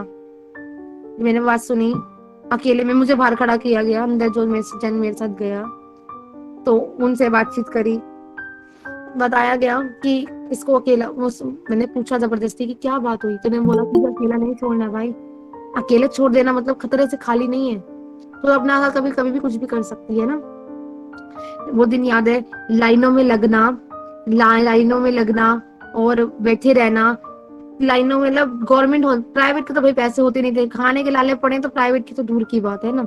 तो गवर्नमेंट में जाना, लाइनों में लगना, डॉक्टर से दवाई ववाई लेना, डॉक्टर से बातचीत करना, और उसके बाद एट लास्ट मतलब जीवन समाप्ति वाला था। मतलब दवाइयां में जाती थी और दवाइयां भी मेरे साथ ऐसी मिली कि दवाइयां खाते के साथ ही दुष्ट आत्मा ने ऐसा काम कर रखा था, दवाइयां गले से लेकर गले से मेरे से उल्टी हो जाती, दवाई अंदर तक भी शैतान ऐसा काम करता था कि दवाई मेरे पेट तक भी जाने नहीं देता था। यहाँ पे मुंह में रखते के साथ ही मुझे वॉमिट हो जाती थी, रखते के साथ वॉमिट हो जाती थी। ऐसा क्यों हो रहा है, दवाई खाने की कोशिश करती हूँ पर वॉमिट हो जाती है, दवाई नहीं खा पाती थी मैं अच्छे से। सोचो ऐसी बुरी गंदी दुष्ट आत्माएं थी मुझ पर, बहुत ज्यादा थी। धीरे धीरे समय बीता और एट लास्ट प्रभु ने आंसू को देखा। एक टाइम जब मैं सुसाइड करने जाने वाली थी, उसके कुछ टाइम बाद मुझे यीशु मसीह का नाम मिला, यीशु मसीह का नाम मिला और मुझे बताया गया, क्योंकि यीशु मसीह ने मेरे आंसू को देखा कि माँ खो दिए। मेरे को नहीं पता आप लोगों के लिए कितनी बड़ी बात है, पर मेरे लिए बहुत बड़ी बात है कि मैंने अपने मॉम डैड को दोनों को अपनी आंखों के सामने जाता हुआ देखा, और सब कुछ एक एक चीज मैंने अपनी आंखों के सामने होते हुए देखा है। और हाँ, और एट लास्ट उसके बाद मेरा गोल्ड, मेरा प्रॉपर्टी, मेरा सब कुछ मेरे मामा मासी ने सबने हथियार रखा था, सबने हथियार रखा था। जब मैं मांगती थी तो मेरे मांगने पर भी नहीं देते थे और मेरे साथ ऐसा बिहेव करते थे, दरवाजा बंद करके ही बात किया करते थे। और मेरे मामा ने मुझे बोला कि तेरे लिए ना दरवाजा खुलेगा नहीं है, याद रखियो, तू लावारिस है, तू अनाथ है, तू ये है, तू वो है। बहुत सारी बातें बोली गई, तू लवारिस है, तू तो अनाथ है, तेरे तो कोई नहीं है, तो बहुत सारी बातें बोलेगी। तो मेरा मन ऐसे टूट सा गया, मतलब मेरे लिए दरवाजा भी नहीं खोला गया। जैसे मैंने प्रॉपर्टी मांगने की बात करी तो मेरे लिए दरवाजा भी नहीं खोला गया, दरवाजे के बाहर से बात करी कि अब चल निकल, ऐसे मुझे वो दिन याद डालो, अब चल जा, तू जा निकल, हो गया ना काम तेरा, जा निकल, ऐसे। और मैं मांगने जा रही हूँ अपना सामान और मेरे मांगने पर भी मुझे नहीं दे रहे हैं। जैसे कुत्ते को भगा देते हैं ना, जैसे कुत्ता आता है घर के बाहर, वैसे मुझे भगा दिया जाता था। एक किसी की बुराई के लिए नहीं बता रही हूँ, ये सिर्फ गवाही के तौर पे बता रही हूँ। कोई किसी पे भरोसा ना करे, इसीलिए बता रही हूँ, क्योंकि आज के टाइम पे किसी पे भरोसा किया, पहले भी और आज भी किसी पे भरोसा नहीं करना। ये सिर्फ गवाही के तौर पे बता रही हूँ कि आप लोग किसी पे भरोसा ना करो, इसीलिए। तो मनुष्य बुरा नहीं है ना, हम जान चुके हैं अब। और वो लोग वचन को नहीं जानते, राइट, वो वचन को नहीं जानते हैं ना, हम लोग वचन को अब जाने हैं। वचन को नहीं जानते तो दुनिया को पता है क्या क्या तेरी मेरी करने में लगी रहती है, पर वचन को जानेंगे तो प्रभु उन पे भी अनुग्रह करता है ना। तो जब ऐसे गई, वहां पे गई, जाना हुआ, जाती थी, एक नहीं कईयों दफा मैं वहां पे मांगने के लिए जाती थी, अपने प्रॉपर्टी के पेपर मांगने जाती थी, और मुझे मना कर दिया जाता, धुतकार दिया जाता था कि तू जा, तू लवारिस है भाई, तू अनाथ है, तेरा कोई नहीं है, तेरा है क्या। मतलब बिल्कुल मतलब से भगा देते, घर से भगा देते। मैं रोते रोते, पूरे रास्ते रोते हुए अपने आंसू के साथ घर पे आ जाया करती थी, घर पे आ जाया करती थी। और वो दिन याद है, मेरे घर पे ना टमाटर थे ना प्याज था, कुछ भी नहीं था। भूख लग रही थी मुझे बहुत तेज, मैंने सोचा कि चल चावल बना लूंगी, और मैंने चावल, प्याज और टमाटर, सिर्फ वो मैंने अपने मामा से बोला, मेरी मामी से बोला कि आपके पास थोड़े से प्याज, थोड़े से टमाटर, थोड़े से चावल है, सबके घर में होती है चीजें है ना। उन्होंने मेरे मुंह पे मना कर दिया कि नहीं नहीं, हमारे घर पे ये सब नहीं है, क्लियरली मेरे पे मना कर दिया, नहीं हमें तो लेने जाना है, हमारे घर का तो राशन खत्म हो गया भाई, हमें लेने के लिए जाना है। बिल्कुल इनडायरेक्टली मेरे मुंह पे धुतकार दिया और बोल दिया। और वहां से ही मैं रोती रोती आज सुबह भाते भाते मैं घर पे आ गई, घर पे आ गई एकदम बिल्कुल टूट पीस मन के साथ घर पे आई। घर पे आके बस मैं सो गई। जैसे टाइम बीतता गया, जैसे जिंदगी कट रही है, काटी अपना, ठीक है, काटती गई, बहुत ज्यादा प्यार ढूंढने की कोशिश करी। सब जानते हैं मेरी गवाही को, बहुत से लोग जानते होंगे, बहुत ज्यादा प्यार ढूंढने का भी नौकरानी की तरह बिहेव करा गया। और इवन मैंने मैं जिस गली में रह रही हूँ उस गली में मैंने तक बोल दिया ना, काम वाली बाई जो काम करती है उन सबसे बोला, पैसे नहीं है भाई खाने के लिए, मुझे पैसे चाहिए।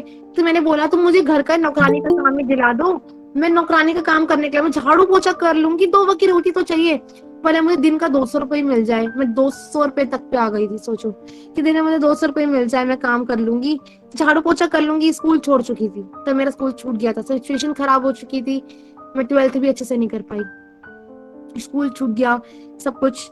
और उसके बाद फिर 12th भी अच्छे से नहीं कर पाई, स्कूल छूटा, मैंने कहा चलो मैं झाड़ू पोछे का काम कर लूंगी, कुछ आता धरता तो है नहीं भैया। और इवेंट्स करती थी, इवेंट्स में जो पैसे मिलते थे थोड़ा बहुत सामान लिया, और इवेंट्स में भी अच्छे से पैसे मुझे नहीं मिल पाते थे। और एक ही बार मैंने लाइफ में इवेंट किया, एक ही बार किया था, और मैंने सोचा कि चलो मैं अब नौकरानी का काम कर लेती हूँ। और जब काम वाले भाई को बोला, उन्होंने कहा ठीक है बताएंगे बताएंगे, पर किसी ने मुझे नौकरानी का काम भी नहीं बताया। मुझे नहीं पता क्या योजना थी परमेश्वर की, क्या नहीं थी। मुझे नौकरानी का काम भी नहीं मिला उस वक्त। मैं नौकरानी का काम ढूंढने के लिए भागती थी कि नौकरानी का काम मिले, मालिश का काम मिल जाए, नौकरानी का झाड़ू पोछे का काम मिल जाए, मैं झाड़ू पोछे का काम कर लूंगी। अभी तो है नहीं कि माँ बैठी तो पक्की पकाई खिलाएगी। मम्मी थी, मम्मी तो मेरे हाथ का भी जली कड़ी रोटी, मुझे आता नहीं था खाना बनाने के लिए, पर वो भी मम्मी मेरे हाथ का खा लेती थी। एक बार बनाई थी लाइफ में मैंने, जब मम्मी की सिचुएशन, मम्मी को बहुत तेज भूख लग रहा था और कुछ नहीं था खाने के लिए, था बट वो ये बनाने के लिए नहीं था। जली हुई रोटी तक मम्मी ने मेरे हाथ की खाई है, मुझे वो दिन नहीं भूलता। जली हुई रोटी भी खाई है। बेचारी को जैसा देते थे वो चुप करके खा लिया करती थी, कुछ बोलती नहीं थी। उसके बाद टाइम बीतता गया। और उसके बाद जब पता लगा कि मेरी सिचुएशन ऐसी हो गई है, खराब हो गई है, पंडित को दिखाया, पंडित ने मना कर दिया। और उसके बाद जब पता लगा, धीरे धीरे समस्या बढ़ती गई, तो मुझे यीशु मसीह का, फाइनली यीशु मसीह का नाम मिला। और जब यीशु मसीह का मुझे नाम मिला, तो मैंने बोला यार सब एक ही तो होते हैं, क्या अलग अलग मानूं। इतना जब पूरी जिंदगी निकल गई तो मेरे को ऑब्वियसली जब इतना बड़ से भरोसा उठ जाता है तो सबको लगता है भाई आगे भरोसा करके भी क्या फायदा। तो मुझे लगा कि यार सब कुछ हो गया, सब कुछ मान लिया, तो यीशु मसीह भी क्या करेगा। मेरे को लगता था कि यार क्रिश्चियन बनना पड़ेगा, मुझे क्रिश्चियनिटी में जाना पड़ेगा, लोग क्रिश्चियन ना बना दे। मुझे एक टाइम पे ये डर लगा रहता था, पर ऐसा नहीं, आज पता लगा सच्चाई। तो जब मुझे बोला कि यीशु मसीह के नाम पे भरोसा करो तो सब ठीक हो जाएगा, तुम्हारी समस्या खत्म हो जाएगी, मैंने कहा है। तो मैंने बोला, मुझे टाइम याद आया कि पहले ही मुझे बाइबल मिली थी, मैंने ठुकराया था, अब फिर से मेरे पास यीशु मसीह का नाम आ रहा है, कोई ना कोई तो है रीजन। और जब यीशु मसीह का नाम मुझे मिला, शाम का वक्त था, शाम 6 बजे, वो मैं कहूंगी मेरी लाइफ का टर्निंग पॉइंट था। हालेलुया, वो मेरी लाइफ का टर्निंग पॉइंट था बहुत ज्यादा, कि इतने दुख इतने आंसू मैंने काटे, माँ बाप के प्यार के लिए मैं तरस गई, बिल्कुल बहुत ज्यादा टूट पिस गई थी, बहुत ज्यादा। खाने को रोटी नहीं, बासी बासी खाना खा के गुजारा करना, छूटा खा खा के कि मैंने गुजारा करा है। किसी के घर जाना, कोई अच्छा खाना खा रहा है तो मन मार लेना, चुप रहना, ऐसी सिचुएशन से मेरी लाइफ में आई है ना। अच्छे कपड़े पहनते थे मेरे फ्रेंड्स, पर मैं नहीं पहन पाती थी, बहुत सारी सिचुएशन थी। और उसके बाद जब यीशु मसीह का मुझे नाम मिला, तो नाम मिलने के बाद वो मेरे जीवन का, समझ लो कि मतलब मेरी मुर्दा परिस्थिति को जीवित करने वाला दिन था। बस वो दिन मैं कभी नहीं भूल सकती, जिस दिन मुझे यीशु मसीह का नाम मिला और मुझे बोला कि प्रार्थना कराओ। तो जब प्रार्थना 6 बजे रेवरेंड सुमन जी के पास फोन मिलाया, अब मेरे को नाम तो पता लगा था। तो जब प्रार्थना कराई गई, मेरे को बोला कि तू प्रार्थना कर, विश्वास कर, प्रभु सब ठीक करेगा। और जब प्रार्थना हुई मेरे सामने, और प्रार्थना के दौरान मुझे मुझे तभी भी इतना अच्छा विश्वास नहीं हुआ। और उन्होंने प्रार्थना में जो शब्द बोले कि प्रभु इस बेटी को तू न्यू ब्रांड लीवर से ब्लेस कर। मैंने कहा न्यू ब्रांड लीवर से ब्लेस कर, मैंने कहा ये क्या बोल रहे हैं, मुझे समझ नहीं आ रहा। तो मैंने कहा कोई बात नहीं, मैंने आमीन बोला। उन्होंने बोला लास्ट में प्रार्थना के बाद तुम आमीन बोलो, तो मैंने आमीन बोला। मैंने कहा कह रहे बस विश्वास करना, प्रभु काम करेगा। मैंने कहा ठीक है, नॉर्मली मैंने बोला ओके ठीक है, मुझे इतना वो नहीं था। मैं रात भर कभी चैन से सो नहीं पाती थी, दर्द के मारे तड़पती थी, बहुत ज्यादा तड़पती थी। वो दिन मेरा था कि मैं आराम से सोई, आराम से चैन की नींद आई मुझे, और लग रहा है मुझे कोई समस्या ही नहीं है, मुझे कोई समस्या ही नहीं है यार। और वो दिन मैंने नोट किया यार प्रार्थना तो हुई है, और उसके बाद मुझे बहुत अच्छा अच्छा फील होने लग रहा है, और मेरे को दर्द नहीं हो रहा। ये व्हाट मैजिक, की क्या मैजिक है। और प्रभु जानता है कि चाबी कहाँ पे थी उस वक्त मेरी। तो सबसे पहले परमेश्वर मेरे हस्बैंड को चुना, ठीक है, हस्बैंड को चुना। और हस्बैंड ने, मेरी मदर इन लॉ पहले चर्च जाए, सबसे पहले वही आई थी विश्वास में घर में। तो मेरी मदर इन लॉ विश्वास में आई, उन्होंने बोला कि, उन्होंने इनाम दिया था जी यीशु मसीह का, कि तू प्रार्थना करा, प्रार्थना से सब ठीक हो जाएगा। मैंने कहा अरे भैया एक और आ गए, नहीं मुझे नहीं कराना। उस वक्त मेरा ऐसा रिएक्शन था। पर रिजल्ट, चमत्कार को नमस्कार दुनिया करती है, तो रिजल्ट जब देखा मुझे बहुत अच्छा लगा। तभी मैं चर्च नहीं जाया करती थी, मुझे बोला गया कि चर्च में आओ, चर्च में आपके लिए प्रार्थना की जाएगी। पर मेरे हस्बैंड जाया करते थे चर्च, बुधवार के बुधवार वो चर्च जाया करते थे, और मुझे फोन करती थी, पूछती थी कहाँ हो, तो बोलते थे शादी के पहले, क्योंकि बातचीत चल रही थी। तो उसके बाद मैं, उन्होंने बोला कि कहाँ पर हो, चर्च में। मैं फोन काट देती थी गुस्से में, और मैंने एक बार बोला ओ प्लीज मैं नहीं जाऊंगी। चमत्कार देखने के बाद भी बता रही हूँ, एक टाइम मेरा रिएक्शन ऐसा था कि नहीं मैं चर्च नहीं जाऊंगी, मुझे अपना धर्म नहीं बदलवाना, भाई मैं जा रही हूँ ना गुरुद्वारे, तो मैं वहीं पे ठीक हूँ, और ना मैं आपको जाने दूंगी, ना मैं खुद जाऊंगी। ऐसा रिएक्शन था। अब आपको पता है कि डोर किसके हाथ में भैया, एक जाएगा, ये जाएगा तो ये तो जाएगी जाएगी। प्रभु को खींचना बहुत अच्छे से आता। तो प्रभु ने, जैसे हमने पढ़ा भी है, प्रभु की राखी यूं होती है, तो प्रभु बुद्धि में से पकड़ के खींच लेता है वापस। तो प्रभु को मुझे खींचना ही था। मैं बहुत भाग रही थी, बहुत ज्यादा। चर्च के नाम से मतलब मेरा टाइम बचता, मैं भागती थी बहुत ज्यादा। मुझे नहीं जाना भैया चर्च, मेरे को नहीं जाना।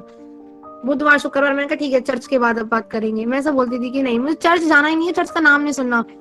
एक टाइम प्रभु ने चुनी लिया, और उसके बाद प्रभु ने, इन्होंने बोला, मेरी मदर इन लॉ ने बोला कि तू चर्च आ। मैंने कहा मैं चर्च नहीं आऊंगी भैया, मैं चर्च नहीं आऊंगी। चर्च के बाद मैं कदम भी रखना बर्दाश्त नहीं है मेरे को। ये oh lord my lord praise the lord कराएंगे, मेरे बस का नहीं है। मैं ये सब नहीं कर सकती। और तुम बोलो कि नमाज पढ़ो, ये पढ़ो पढ़ो, मेरे बस का नहीं है सब करना। मैं एक टाइम पे ऐसी थी। तो उनका नहीं, ऐसा कुछ नहीं करना, तो आके देख। और वो वेडनेसडे का दिन था, वेडनेसडे या फ्राइडे का दिन था। और उस दिन मैं चर्च गई फाइनली। और उस दिन भी शैतान ने बहुत, जब अच्छा काम होने लगा शैतान बहुत रुकावट डालता है ना। तो उस दिन भी मैं चर्च में गई। चर्च में जब मैं गई और ज्यादा, तो बहुत ज्यादा रुकावटें आने लग गई। मन नहीं हो रहा जाने का, कभी कुछ हो रहा है, कभी कुछ हो रहा है। फाइनली खुदा मुझे चर्च तक लेकर आया। और जब मैं चर्च में गई, मैंने कहा है यहाँ पे मैं आई हूँ तो कोई बेंच नहीं लग रहा, यहाँ पे मूर्तियां नहीं लग रही, क्योंकि हमने फिल्मों में जो देखा था हमें वही देखने को मिल रहा था। यहाँ कोई बेंच नहीं है, ये तो भैया कुछ और ही लग रहा है, यहाँ तो पता नहीं कहाँ ले आए मुझे। और मैं बैठी हुई हूँ। और एक टर्निंग पॉइंट, वहां पे आराधना हो रही है। एक आराधना चल रही थी, मुझे याद दिया तो प्यार का सागर, सागर दया का तू है, एक आराधना है। तो वो चल रही थी, उस आराधना मुझे बहुत टच कर रही थी अंदर से। और बहुत अच्छा और ठंडा महसूस हो रहा था। अच्छी बातें वहां पे, मैंने कहा यहाँ तो बड़ी अच्छी बातें सिखाई जाती हैं। मैं वहां पे गई, मैंने देखा वहां पे, मैंने कहा वहां बहुत अच्छी बातें सिखाई जाती हैं भाई। अच्छा लग रहा था बैठी हुई।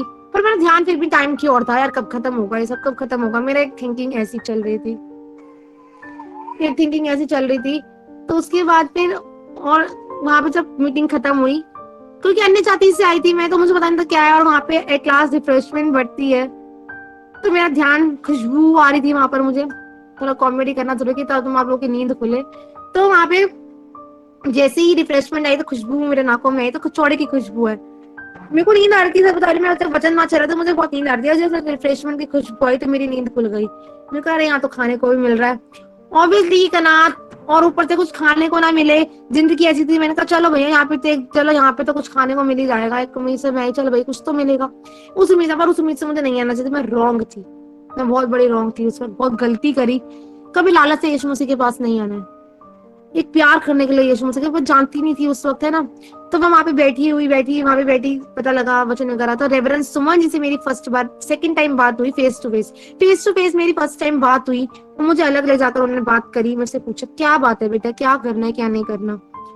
तो उसके बाद मैंने पूछा, उन्होंने पूछा पूरी समस्या मैंने उनको बताई कि ऐसे ऐसे मेरी प्रॉपर्टी, मेरा गोल्ड सब ले रखा है, मेरे मम्मी पापा की डेथ हो चुकी है, और मेरे पास कोई ऐसा जन नहीं कि मैं कंधे पे सर के किस पे रो। मैं कोई कंधा मिल जाए जिसमें मैं रो लूं अच्छे से। और मेरे माँ बाप नहीं है, और मैं बहुत लोनली फील करती हूँ अपनी लाइफ में। मैंने बहुत सारी बातें उनको खुल के बताई। उन्होंने बोला आप बेटा, आप यीशु मसीह के पास यूं ही नहीं आए हो, आप भरोसा करो। आपकी पहले अच्छे से उन्होंने काउंसिल किया, मुझे बताया। तो मैंने कहा ठीक है, चलो आप मेरे लिए प्रार्थना कर दो। तो उन्होंने प्रार्थना करी। और एक टाइम, एक उससे थोड़ी देर पहले का मोमेंट क्या था कि अन्य जाति से गई हूँ, तो लोग हिल रहे हैं, यूं हो रहे हैं, तो मुझे लगा अरे क्या हो रहा है यहाँ पर। और एक बहन थी वहां पर, और वहां पे बहन थी, आज भी आती है वो बहन। तो वहां उनपे जैसे हाथ पास चढ़ती, हाथ, अब पता लगा मुझे ये सब इस लेवल पे आकर कि सर पे हाथ रखते तो इंसान गिर जाता है। पवित्र आत्मा का फ्लो इतना होता है, दुष्ट आत्मा तो वो निकल के जाती है। तो पवित्र आत्मा का फ्लो इतना होता है। तो वो बहन, एक बहन थी, और मैं नहीं आई थी, मेरे रेगुलर समझ से मेरी बात नहीं हुई थी फेस टू फेस। उसकी कुछ देर पहले की बात बता रही हूँ। उस वक्त मेरे को पता लगा था कि अरे यहाँ पे प्रार्थना हो रही है, चलो ठीक है। तो मैं दूर से, मेरी कचौड़ी मेरे हाथ में थी, नजर मेरी कचौड़ी पे थी उस वक्त। तो मैंने कहा पहले मैं खा लेती हूँ अच्छे से, फिर मैं बात करूंगी। तो उस वक्त मैंने देखा एक बहन के ऊपर रेवरेंड राजेश गिरधर जी वहां पे प्रार्थना कर रहे थे।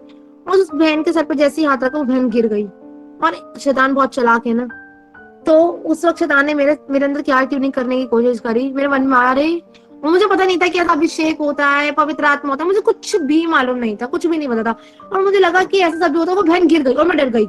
मैंने कहा यार ये सब क्या कर रहे थे, लोग बेहोश हो रहे हैं। और मुझे लगा वो बहन बेहोश हो गई, और मैं इधर उधर देख रही हूँ। और मैं किसको बोलूं, मैंने कहा लोग देख रहे हैं बेहोश हो गई, उसको उठाते क्यों नहीं है। और मैंने बोला वहां पे दो लोगों को, मैंने कहा ये बेहोश हो गए लोग, ये आंटी बेहोश हो गई है, और लोग उसको आराम से देख रहे हैं, बेहोश हो गई, पानी वानी पिलाओ उसको, कुछ करो। तो वहां मुझे लगा कि नहीं नहीं, ये पवित्र आत्मा होता है। उनका पवित्र आत्मा, अब ये सब आत्मा तो गंदी आत्मा का तो पता, तो ये कौन सी आत्मा है यहाँ पर। तो उन्होंने बोला पवित्र आत्मा, ये प्रभु का आत्मा है, ये छू रहा है, उसको भर रहा है, वो गिर गई। मेरे को उतना समझ नहीं आया। मैंने कहा चलो ठीक है ना। और फिर मेरे मन में आया कि मैं प्रॉपर्टी की बात शेयर करने जा रही हूँ, अपनी समस्या बताया मेरे का। और मेरे मन में क्या बात आई कि अगर इनको मैंने कुछ मेरे माइंड में क्या गलत थिंकिंग आती है लोगों के मन में कि चर्च वाले पैसा लेते हैं, कुछ करते हैं, जो कि नहीं आनी चाहिए। टाइम मेरे मन में भी आई थी कि अगर इनको मैंने बता दिया तो भैया मेरे को भी ऐसे बेहोश करके मेरी प्रॉपर्टी वगैरह ना ले लें। मुझे नहीं पता कि वो पवित्र आत्मा का फ्लो है, तो मेरे मन में थॉट आया भैया मेरी प्रॉपर्टी ना ले लें, यहाँ तो मैं समस्या हल कराने के लिए आई हूँ, और कहीं मेरे को भी बेहोश करके कहीं मेरे कुछ ऐसा ना कर दें। एक टाइम पे ऐसा तो मेरे मन में आया था ख्याल, पर वो गलत था, वो डेविल की ओर से था। जब मैं रेवरेंड सुमन उससे थोड़ी देर में रेवरेंड सुमन जी से बात करी, बताया, और लिटरली जब उनसे बात करी ना, इतना अच्छा फील हुआ। लिटरली मेरे को ऐसा लगा था पता नहीं मेरे को इतने सालों बाद ऐसा प्यार मिल रहा है, सीरियसली। बहुत ज्यादा, बहुत हम्बली उन्होंने बात करी, मेरे को बहुत प्यार किया, बहुत ज्यादा बताया ऐसे ऐसे करना है बेटा। मैंने कहा ठीक है। तो उन्होंने मुझे एक बात बोली, बेटा मैं संडे संडे आया करती थी, तब संडे संडे वाली क्रिश्चियन थी मैं उस वक्त, और संडे संडे में आया करती थी। और उसके बाद और लोग ना संडे को जब जाया करती थी मैं संडे आना, उन्होंने कहा संडे आना शुरू करो, उन्होंने बोला संडे आना शुरू करो। मैंने कहा ठीक है मैं आऊंगी। मैंने कहा ठीक तो हो जाएगा, सब कह रहे हाँ ठीक हो जाएगा, पर आप आना शुरू करो। और जैसे ही मैंने संडे संडे आना शुरू किया, और लोग यहाँ गिर रहे हैं, वहां गिर रहे हैं, यूं गिर रहे हैं, और मेरे को बताया कि प्रभु जिंदा परमेश्वर है। फिर भी देखो मैं शक का कीड़ा लेके बैठी थी। मैंने कहा अगर यीशु सब तुझे बोलते हैं कि तू जिंदा परमेश्वर है, तो तू मुझे बता कि तू जिंदा है। जिस तो और लोगों को तो गिर रहे हैं ये हो रहा है, तो मेरे को भी तो गिरा के दिखा एक बार। जैसे मैं भी शेक हूँ, यूं यूं लोग हिल रहे हैं, मैं भी यूं यूं यूं मैं देख रही हूँ ऐसे से कुक कर रहे हैं लोग, हिल क्यों रहे हैं मुझे समझ नहीं आ रहा। मैं भी कोशिश किया मेरे मन में ना कि ये ऑटोमेटिकली हिल रहा है कि ये जानबूझ के हिल रहे हैं, और वो हिलने की गवाही भी आगे आकर दे रही है, भाई मैं तो हिली, मैं तो गिर गई। मैंने कहा ये क्या गवाही हुई।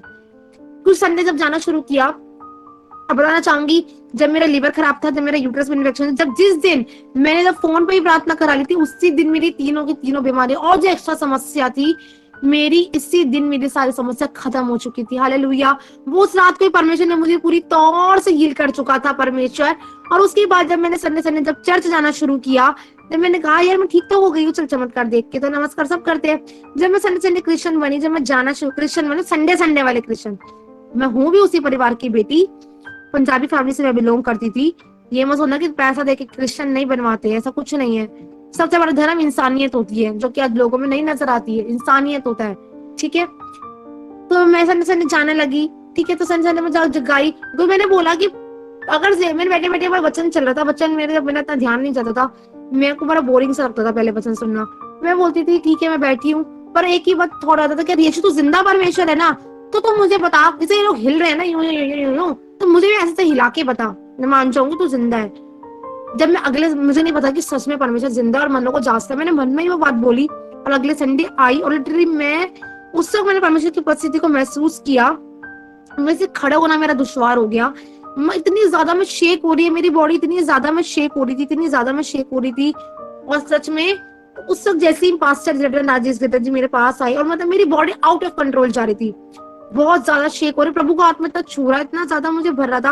और जैसे ही रेवरेंड राजेश जी मेरे पास आए, उन्होंने जैसे मेरे सर पे हाथ, उसी वक्त मैं गिर गई, और उसी वक्त मैं गिरी, और उसके वक्त उसी वक्त, और मतलब मेरी आंखें ब्लिंक कर रही हैं बहुत तेज तेज, मतलब प्रभु ने मेरे को डिलीवर करना था बहुत ज्यादा, मतलब प्रभु ने अभिषेक से भरा। और उसके बाद मुझे आगे बुलाया गया, और उसके बोला कि तुम गवाही दो। मुझे गवाही देनी नहीं आ रही थी उस वक्त, और मुझे बोला गया कि गवाही दो। मैंने कहा ये गवाही क्या दूं। मैंने बोला प्रभु ने मुझे छुआ, प्रभु का धन्यवाद। मैं इसमें इतना बोल के चुप हो गई, तो इसमें तालियां बज गई। मैंने कहा इसमें क्या तालियां मारने वाली बात है, मैंने तो ऐसा कुछ बोला ही नहीं। मुझे बताया गया था कि प्रभु का आत्मा तुम्हें छू रहा है। मैंने सच में वो दिन, मतलब लिटरली मेरी लाइफ का बहुत प्रीशियस दिन था कि प्रभु ने मेरे को पहले छू चुका था, बट मेरा डाउट क्लियर करने के लिए प्रभु ने अपनी उपस्थिति से इतना जोरावर तरीके से मुझे उस दिन भरा, बहुत ज्यादा एक्सेसली भरा परमेश्वर ने मुझे। और उस दिन के बाद फिर सिस्टर जब बात थी, कुछ समस्या थी, तो मैंने बताया, तो सिस्टर ने मुझे, रेवरेंड सुमन जी ने मुझे एक बात बोली कि अब रेगुलर आना शुरू करो। जब मैं रेगुलर मैंने आना शुरू किया, भवन में रेगुलर आना शुरू किया, जिससे रेगुलर आती गई आती गई आती गई, जब रेगुलर आना शुरू किया, उसके बाद आप मानोगे नहीं, मेरी लाइफ का ग्राफ ऊपर ऊपर ऊपर और ऊपर ही बढ़ता गया। मैं उसके बाद मुझे पीछे मुड़ के देखना नहीं पड़ा, पीछे मुड़ के नहीं देखना पड़ा। रेगुलर आना शुरू किया, मेरी प्रॉपर्टी, मेरा गोल्ड, और नाइट प्रेयर हमारे चर्चेस में हुआ करती थी, तो मैंने प्रार्थना कराई, भविष्यवाणी का आत्मा उतरा हुआ था खुदा के राज्य के ऊपर। प्रभु बता रहे किसी की प्रॉपर्टी है परमेश्वर वो देने जा रहा है, और मैंने रिसीव किया उस चीज को। और जब रिसीव किया, आप मानोगे जैसे सालों सालों साल हो गए थे मेरी प्रॉपर्टी, मेरा गोल्ड, मेरा पैसा मांगते हुए, इतने साल बीत गए थे, अब इतने गंदे गंदा बोल बोल के मुझे भगा देते थे। और अब मानोगे नहीं, प्रार्थना के चंद घंटों बाद इन्होंने, जिन्होंने मेरा नंबर ब्लैकलिस्ट कर रखा है, मुझसे बात करना पसंद नहीं करते हैं, उन लोगों ने मतलब मेरे को फोन करा सामने से, तू कहाँ है? मैंने कहा मैं घर पर हूँ। कह रहे हम तेरा सब कुछ देने के लिए आ रहे हैं। हालेलुया। जो सब कुछ है, इतना इतना मतलब इम्पॉसिबल वर्क था। जो लोग मेरे से बात करना पसंद नहीं कर रहे, विद इन आवर्स, कुछ ही घंटों के अंदर वो लोग मेरा सामने से मेरा सब कुछ देने के लिए, प्रेम प्यार से जैसे वो देने के लिए आए। तो एलईडी पे मैंने कहा इन लोगों से बात करने से बढ़िया मैं यीशु मसीह की मूवी चलाती हूँ। तो मैंने यीशु मसीह की मूवी एलईडी पे चला रखी थी, और मेरी मासी वगैरह सब आए, उन्होंने बोला तू जिसको मानती है तू सच बोल, तू क्या कर रही है? मैंने कहा मैं सेवा कर रही हूँ, मैंने अपना जीवन परमेश्वर को सौंप दिया, मैं सेवा कर रही हूँ। तो उन्होंने एक बात बोली, जो टीवी पे तूने चला रखा है ना ये बाबा, मैंने कहा प्लीज, ये बाबा नहीं है, ये मेरा परमेश्वर है। तो उन्होंने बोला, और मेरे मामा बहुत एकदम से गुस्से से बोले, क्योंकि उनको क्रिश्चियनिटी से बहुत ज्यादा वो है, तो गुस्से से बोले ये तेरा बाप है जो टीवी पे चला रखा है तूने। उन्होंने मुझे क्लियरली ऐसे बोला, लेकिन आज दुनिया के सामने मुझे मान लेगा, मैं भी जब महिमा में अपने दूतों के संग आऊंगा तो मैं उसको मान लूंगा, है ना। प्रभु स्वीकार करता है। बहुत से लोग हिडन क्रिश्चियन बन के घूमते हैं, तो हमें हिडन क्रिश्चियन बन के नहीं घूमना, हमें दुनिया के सामने बताना है कि हम सच में हाँ मसीह हैं। तो उन्होंने बहुत गुस्से में मुझे बोला कि तेरा बाप है जो तू चला के बैठी रहती है, तो बड़ा ही चर्च चर्च चर्च करती है। तो मैंने कहा नहीं, ये मेरा बाप नहीं, मेरे बाप का भी बाप है। उस वक्त मैंने घमंड से बोला कि नहीं ये मेरा बाप नहीं है, ये मेरे बाप का भी बाप है। तो उनको और मतलब वो लगा, अच्छा ये तेरे बाप का भी बाप है। उन्होंने मुझे ऐसे बोला, तो उसमें मुझे बहुत फक्र महसूस हुआ, बड़ा मजा आया उस वक्त बोलते हुए कि मेरा बाप का भी बाप है। मुझे बहुत अच्छा लगा, बहुत अच्छा लगा उस वक्त बोलकर। एक एनर्जेटिक एनर्जी मेरे अंदर फील हुई कि सच में परमेश्वर का नाम महिमा पाए। प्रभु का धन्यवाद। अगर मैं छिपा देती तो उस वक्त शायद गड़बड़ी हो सकती थी, पर प्रभु का धन्यवाद, प्रभु ने मुझे संभाला। और उस सुबह भी मैंने रेवरेंड सुमन जी से प्रेयर कराई, और बहुत अच्छा रहा सब कुछ। और उसके बाद धीरे धीरे समय बीतता गया, मेरी प्रॉपर्टी, मेरा गोल्ड, मेरा सब कुछ मेरे परमेश्वर ने मुझे सूद समेत दिलवाया, जो कि इतने सालों में नहीं हुआ। परमेश्वर ने मुझे घर बैठे बैठे वो भी इज्जत अमान सम्मान के साथ दिलवाया। और जो लोगों, और जब मैंने प्रचार किया, उन लोगों को बताया, उन लोगों ने मुझे ब्लॉक कर दिया। और जिन बहनों ने मुझे ब्लॉक कर रखा था, एक दिन उनको जरूरत पड़ गई प्रार्थना की। वो लोग अचानक सडनली मेरे घर पर आए, और घर पे हमारे घर पे आए, और हमारे घर पे आने के बाद क्या बोला कि यार तेरे घर पे बैठ रही हूँ ना, और उसकी रोंटे सोफे में बैठते के साथ ही, प्रभु की प्रेजेंस इस घर में सब बता रही इतनी ज्यादा है, प्रभु की महिमा हो, बैठते के साथ ही ना रोंटे खड़े होने लग गए उसके। कि मेरे को पता नहीं क्या हो रहा है, रोंटे खड़े होने लग रहे हैं मेरे, तो क्या हो रहा है मुझे नहीं पता लग रहा है। मैंने कहा प्रभु का आत्मा है, जिस प्रभु को तूने पहले ठुकराया था ना, यही परमेश्वर का आत्मा है यहाँ पर, ये प्रभु की मौजूदगी यहाँ पे रहती है, और प्रभु की मौजूदगी रहती है। और प्रभु को जब उसका नाम दिया, वचन दिया, और उसके बाद क्या, चल ठीक है बड़ा यीशु यीशु करती है ना, तो तू प्रार्थना कर। और सच बता रही हूँ, और वो बहन ने मेरे को ब्लॉक कर दिया था, लेकिन जितनों के सामने तेरी बेइज्जती हुई, उन्हीं के सामने मैं तेरा सर ऊंचा करूंगा, और उनकी संतानें भी तेरे सामने सर झुकाए आएंगी। वो वचन परमेश्वर ने मेरे जीवन में पूरा किया। वो उनकी संतानें भी उनके साथ आई, और आप मानोगे नहीं कि नहीं चल मेरे लिए प्रार्थना कर। एक दो हफ्ते तो उसको काम नहीं मिलता, जैसे ही प्रार्थना करी, मैंने कहा ठीक है, तो विश्वास करती तो प्रार्थना करूंगी। प्रार्थना करी हस्बैंड वाइफ हम दोनों, और हाँ थोड़ा सा बताना भूल गई, जैसे जैसे लाइफ मेरी आगे बढ़ी, प्रभु ने मेरे हस्बैंड से मुझे मिलवाया, अच्छे से ब्लेसेड शादी कराई, बहुत अच्छा रहा। और लिटरली मेरे इन लॉज की तरफ से मुझे बहुत ज्यादा हेल्प मिली प्रभु के अनुग्रह के द्वारा। क्या कोई क्या क्या देगा ना, तक खुदा ना दे लिटरली। और मुझे लगता था मैं अनाथ हूं तो मेरा पता नहीं कोई भी मार काट के फेंक देगा, मेरी कहाँ शादी होगी, और शादी होगी भी कहीं नहीं होगी। लिटरली मैं आज घमंड करती हूँ कि अपने परमेश्वर पे घमंड करती हूँ कि परमेश्वर ने मुझे ब्लेस्ड हस्बैंड से मुझे ब्लेस किया। लिटरली वो एक टाइम ऐसा था जब मेरे पास खाने को नहीं होता था, जब मेरी मुलाकात हुई इनसे। इनके पास पहले साइकिल थी, कुछ भी नहीं था, तो साइकिल से इतनी दूर से मेरे पास खाना देने के लिए आया करते थे, पैदल चलकर आना, साइकिलों से आना, खाना देने के लिए आना, खाना देने के लिए आते थे। और मतलब मैं अगर भूखी सो जाती तो इनको नींद नहीं आती थी कि भूखे नहीं सुलाना, कुछ ना कुछ मतलब मुझे पहुंचाते थे, खाने के लिए देते थे मुझे, ऐसी बात नहीं है। मेरी मदर इन लॉ के मन में डालता था, मेरी मदर इन लॉ ने भी बहुत मतलब प्रभु बहुत आशीष दे उन्हें, प्रभु भला चंगा रखे। लिटरली धन्यवाद करती हूँ ऐसे माँ बाप देने के लिए कि बच्चों ने, उनके द्वारा भी परमेश्वर ने मेरी बहुत सहायता और मदद करी। और उससे आज मैं बहुत घमंड करती हूँ, बहुत सुपर ब्लेस्ड लाइफ है, और प्रभु ने मुझे इतनी अच्छी लाइफ से परमेश्वर ने ब्लेस किया, इतने अच्छे परिवार से परमेश्वर ने मुझे ब्लेस किया, और इतने अच्छे हस्बैंड से परमेश्वर ने मुझे ब्लेस किया। अच्छा परमेश्वर है, पर परमेश्वर की महिमा के द्वारा सच में मेरे हस्बैंड ने इतना साथ दिया मेरा, इतना ज्यादा, परमेश्वर की महिमा। परमेश्वर ना करे तो कोई कुछ नहीं कर सकता, बहुत ज्यादा साथ दिया, मतलब एक एक बात में साथ दिए, एक एक बात में कितना मोड़ गिरने वाली होती थी ना, परमेश्वर इनके द्वारा मुझे बहुत संभाला है, बहुत संभाला है। एक टाइम में मैं वचन में इतना नहीं होती थी, पर ये वचन में बहुत ज्यादा होते थे, बहुत ज्यादा। एक टाइम पे ये नहीं थे, पर आजू बाबा की प्रार्थना करी, अरे प्रभु मैं चाहती हूँ कि इनको भी तू लेकर आना, अच्छे से लेकर आ। पर प्रभु ने पत्नी के विश्वास से कहा पति बचाया जाएगा। मैं कहूंगी आज मुझसे ज्यादा परमेश्वर ने इन्हें बढ़ा रखा है। मैं चाहती हूँ निरंतर परमेश्वर ने इन्हें आगे बढ़ाए और सुपर डुपर प्लेसेड बहुत तरीके से प्रभु ने महिमा लिए हमारे जीवनों से। और जैसे जैसे लाइफ बढ़ती गई सब कुछ मेरा प्रॉपर्टी मेरा अच्छे से प्रभु ने शादी कराई, सब कुछ बहुत अच्छे से हुआ। और शादी भी क्रिश्चियनिटी में हुई हमारी, मसीह को इज्जत देते हुए। बहुत से लोग कहते हैं मसीह में शादी क्यों करेंगे, नहीं। तो मैं आज घमंड के साथ कह सकती हूँ कि मसीह के जैसी शादी ना कोई नहीं है, कोई शादी मसीह के जैसी नहीं हो सकती है। मसीह के अंदर जो शांति है वो जो दूतों की होती है, दूत आगे पीछे नाच रहे हैं उस शादी में जो परमेश्वर इन्वाइटेड है। क्रिश्चियनिटी की शादी, क्रिश्चियन मैरिज कहूंगी सबसे ज्यादा ब्लेसेड मैरिज है। अन्य जाति में करो तो जैसे टूट जाते, डाइवोर्स हो जाता है, कभी कुछ हो जाता है। सबसे ज्यादा ब्लेसेड लाइफ मैं कहूंगी कि मसीहत की लाइफ है। और उसके बाद जब चर्च जाना शुरू किया और वो जब मेरी बहन मेरे घर पर आई और जब प्रार्थना कराई और जब जाने लगी, सोच रही थी विरोधियों का कि वो मेज लगाने वाला परमेश्वर है। और उसने गवाही दी, लिखा है कि दंडवत करेंगे वो लोग जिन्होंने तुझे बोला, वो दंडवत करके जाएंगे। उनकी संतानें तुझे सर झुकाए दंडवत करेंगी। और जैसे वो जाने लगी तो उसने कुछ अच्छा सा करारा सा नोट निकाला और मेरे हस्बैंड के हाथ में थमाया कि लो, क्योंकि है घर के बड़े तो उनको दिया कि लो। और उन्होंने बोला क्यों, कि मन में आ रहा देने के लिए। नहीं नहीं नहीं, आप तो हमारी फैमिली का हिस्सा हो ना, आप लोग पकड़ो इसे। प्रार्थना भी करा कर गई, ब्लेस भी कर गई, है ना। अंधा क्या मांगे, एक आंखें दो आंखें मिल गई, है ना।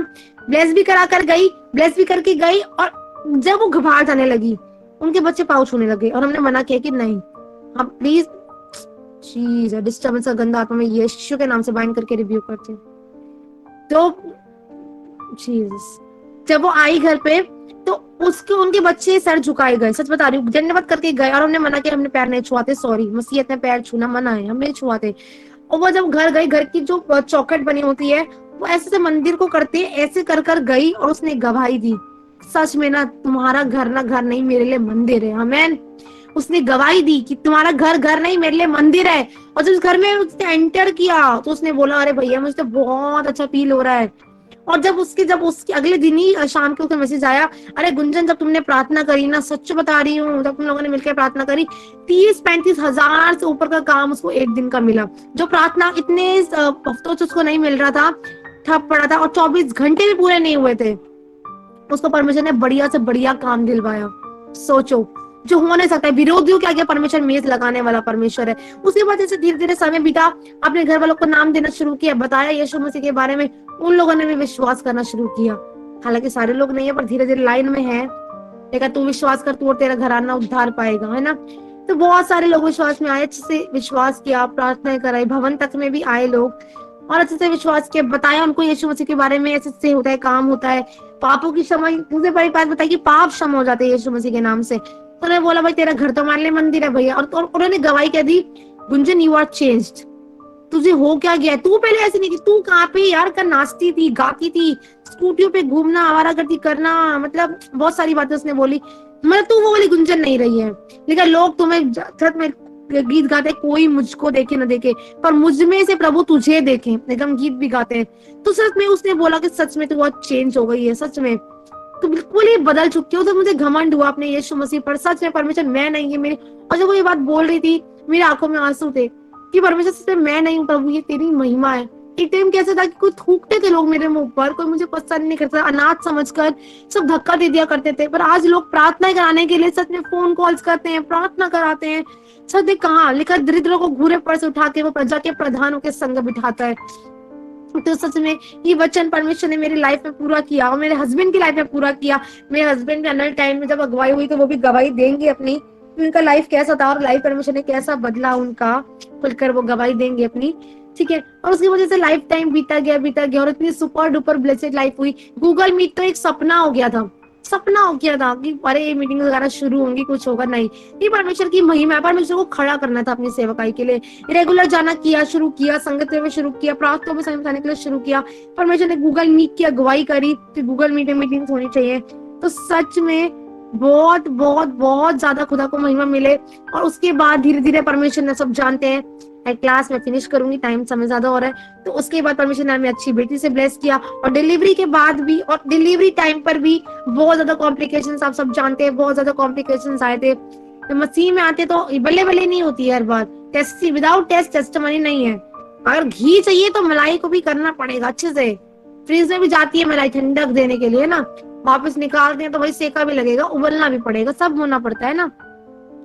तो उसके बाद फिर बात हुई, और उसके बाद जब डिलीवरी का टाइम आया मेरा, जब प्रेगनेंसी पहली फाइनली, मैं एक बार बताऊंगी कि प्रभु ने बहुत अच्छी ब्लेस्ड फैमिली से मुझे ब्लेस किया, सब कुछ अच्छा अच्छा दिया। उसके बाद धीरे धीरे टाइम बीता, प्रभु ने लेवल अपग्रेड करना शुरू किया। पहले चर्च में ऐसे लीडर काम नहीं कर पाती थी मैं, हम नहीं कर पाते थे, और धीरे धीरे हमने चर्च में खुदा के उनके रेवरेंड सुमन जी के मन में डाला कि एज लीडर बना के खड़ा करा जाए।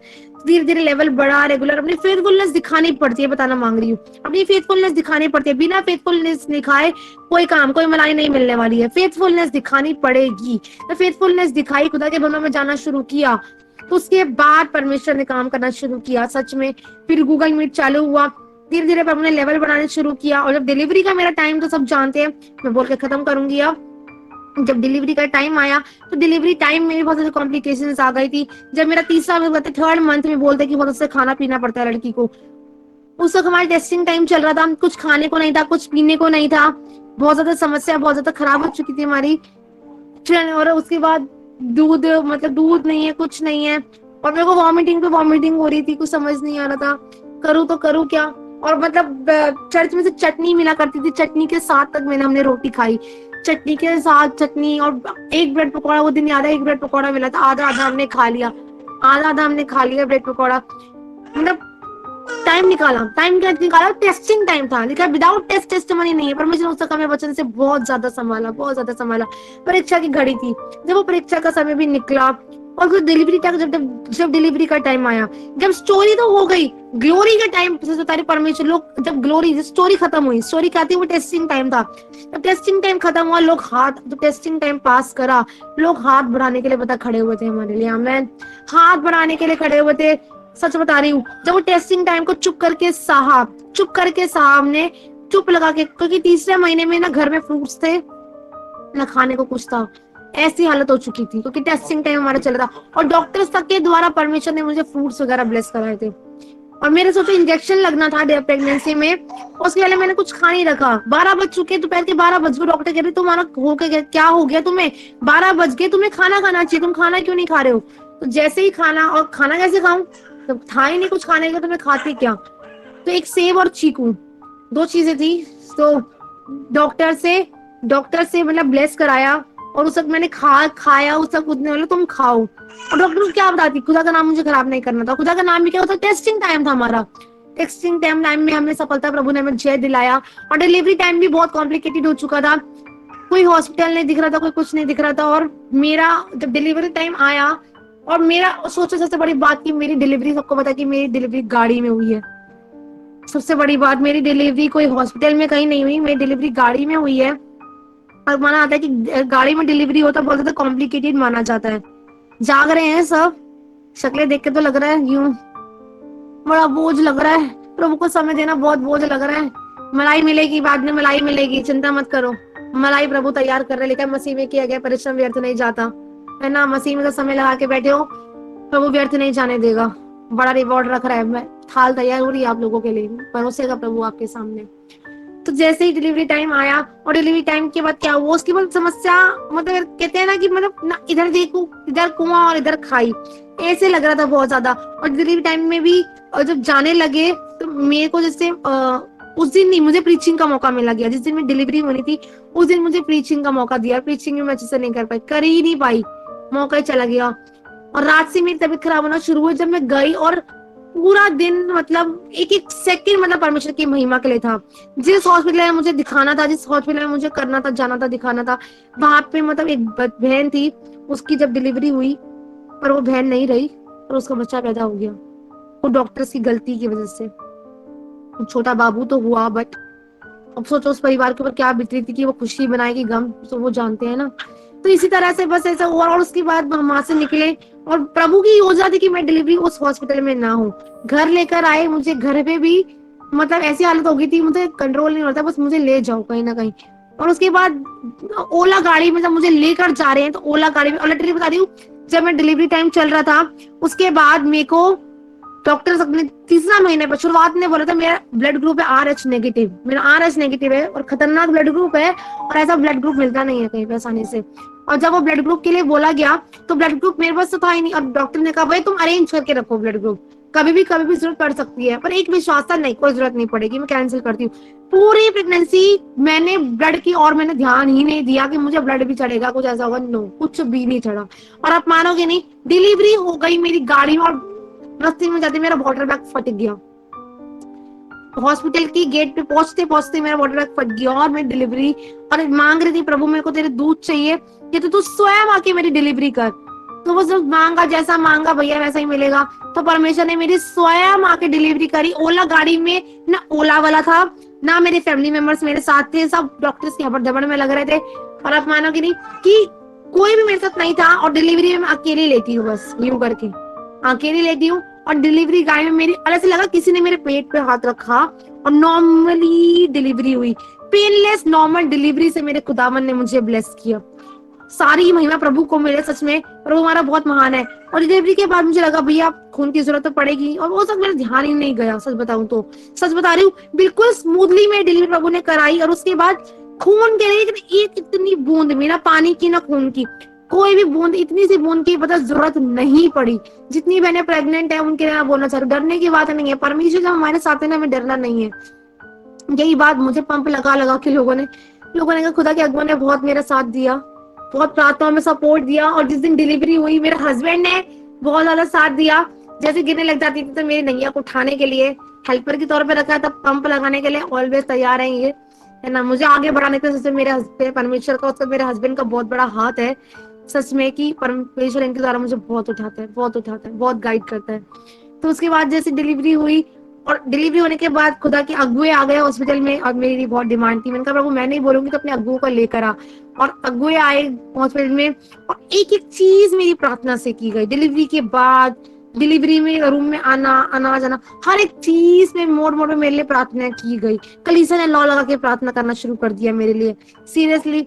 और मेरे लिए वो डिलीवरी टेंशन तो मेरे को बहुत, जितना मैं डर रही थी ना ऐसा कुछ भी नहीं हुआ और मेरे लिए बहुत ज्यादा। और डिलीवरी रूम में मेरे स्टिचेस लगने के बाद मैं बाहर आ रही हूँ, सोचो सब देख रहे क्या हो गया इसे, और वो देख और मैं बाहर आके यीशु मसीह का प्रचार करना मैंने चालू कर दिया। मैंने कहा मैं यीशु मसीह का प्रचार करूंगी। जैसे मैं डिलीवरी रूम से एक रूम में बिठाया गया और सामने चर्च पे थी, उसका 8 मंथ चल रहा था, उसको ब्लीडिंग चालू हो गया था। और जैसे ही उसको मैंने यीशु मसीह का, और मैं बोल रही हूँ नहीं, मेरे पास 5 से 10 मिनट थे कि आप यहाँ रुको तब आपको बड़े रूम में शिफ्ट किया जाएगा। मैंने कहा कोई बात नहीं, 5-10 मिनट है, मौके पर चौका मारना है। और सब मुझे लग रहा मुझे कोई समस्या ही नहीं है, हो गया ना, ठीक है प्रभु मुझे ब्लेस कर दी, थैंक यू जीसस, अब मैं प्रभु तेरा काम करने के लिए तैयार हूँ। और डिलीवरी के बाद भी, डिलीवरी तक मैं बता रही हूँ, अपने अंत तक हमें विश्वास योग्यता दिखानी है प्रभु को। डिलीवरी एनी टाइम की प्रीचिंग करते हुए प्रभु ने मेरी डिलीवरी कराई। और डिलीवरी होने के बाद तुरंत बाद भी प्रीचिंग करती पाएगी। प्रीचिंग क्या है? प्रभु को सुसमाचार तो सुनाना है हमें। डिलीवरी रूम से बाहर आने के बाद भी वहां पे प्रीचिंग करी, मतलब बताया, सुसमाचार बताया उस बहन को। बहन ने विश्वास किया। मैंने कहा जहां कहीं भी आप यीशु मसीह के नाम को पुकारना, प्रभु काम करेगा। अच्छे से उसको बताया। हाँ, और डिलीवरी होने के बाद जब मुझे छुट्टी मिली, ट्यूसडे को मैं घर आ गई थी। ट्यूसडे को मैं घर पे, हाँ ट्यूसडे को मैं घर आ गई थी। ट्यूसडे पता नहीं ट्यूसडे को या फ्राइडे को मैं घर पे आ गई थी।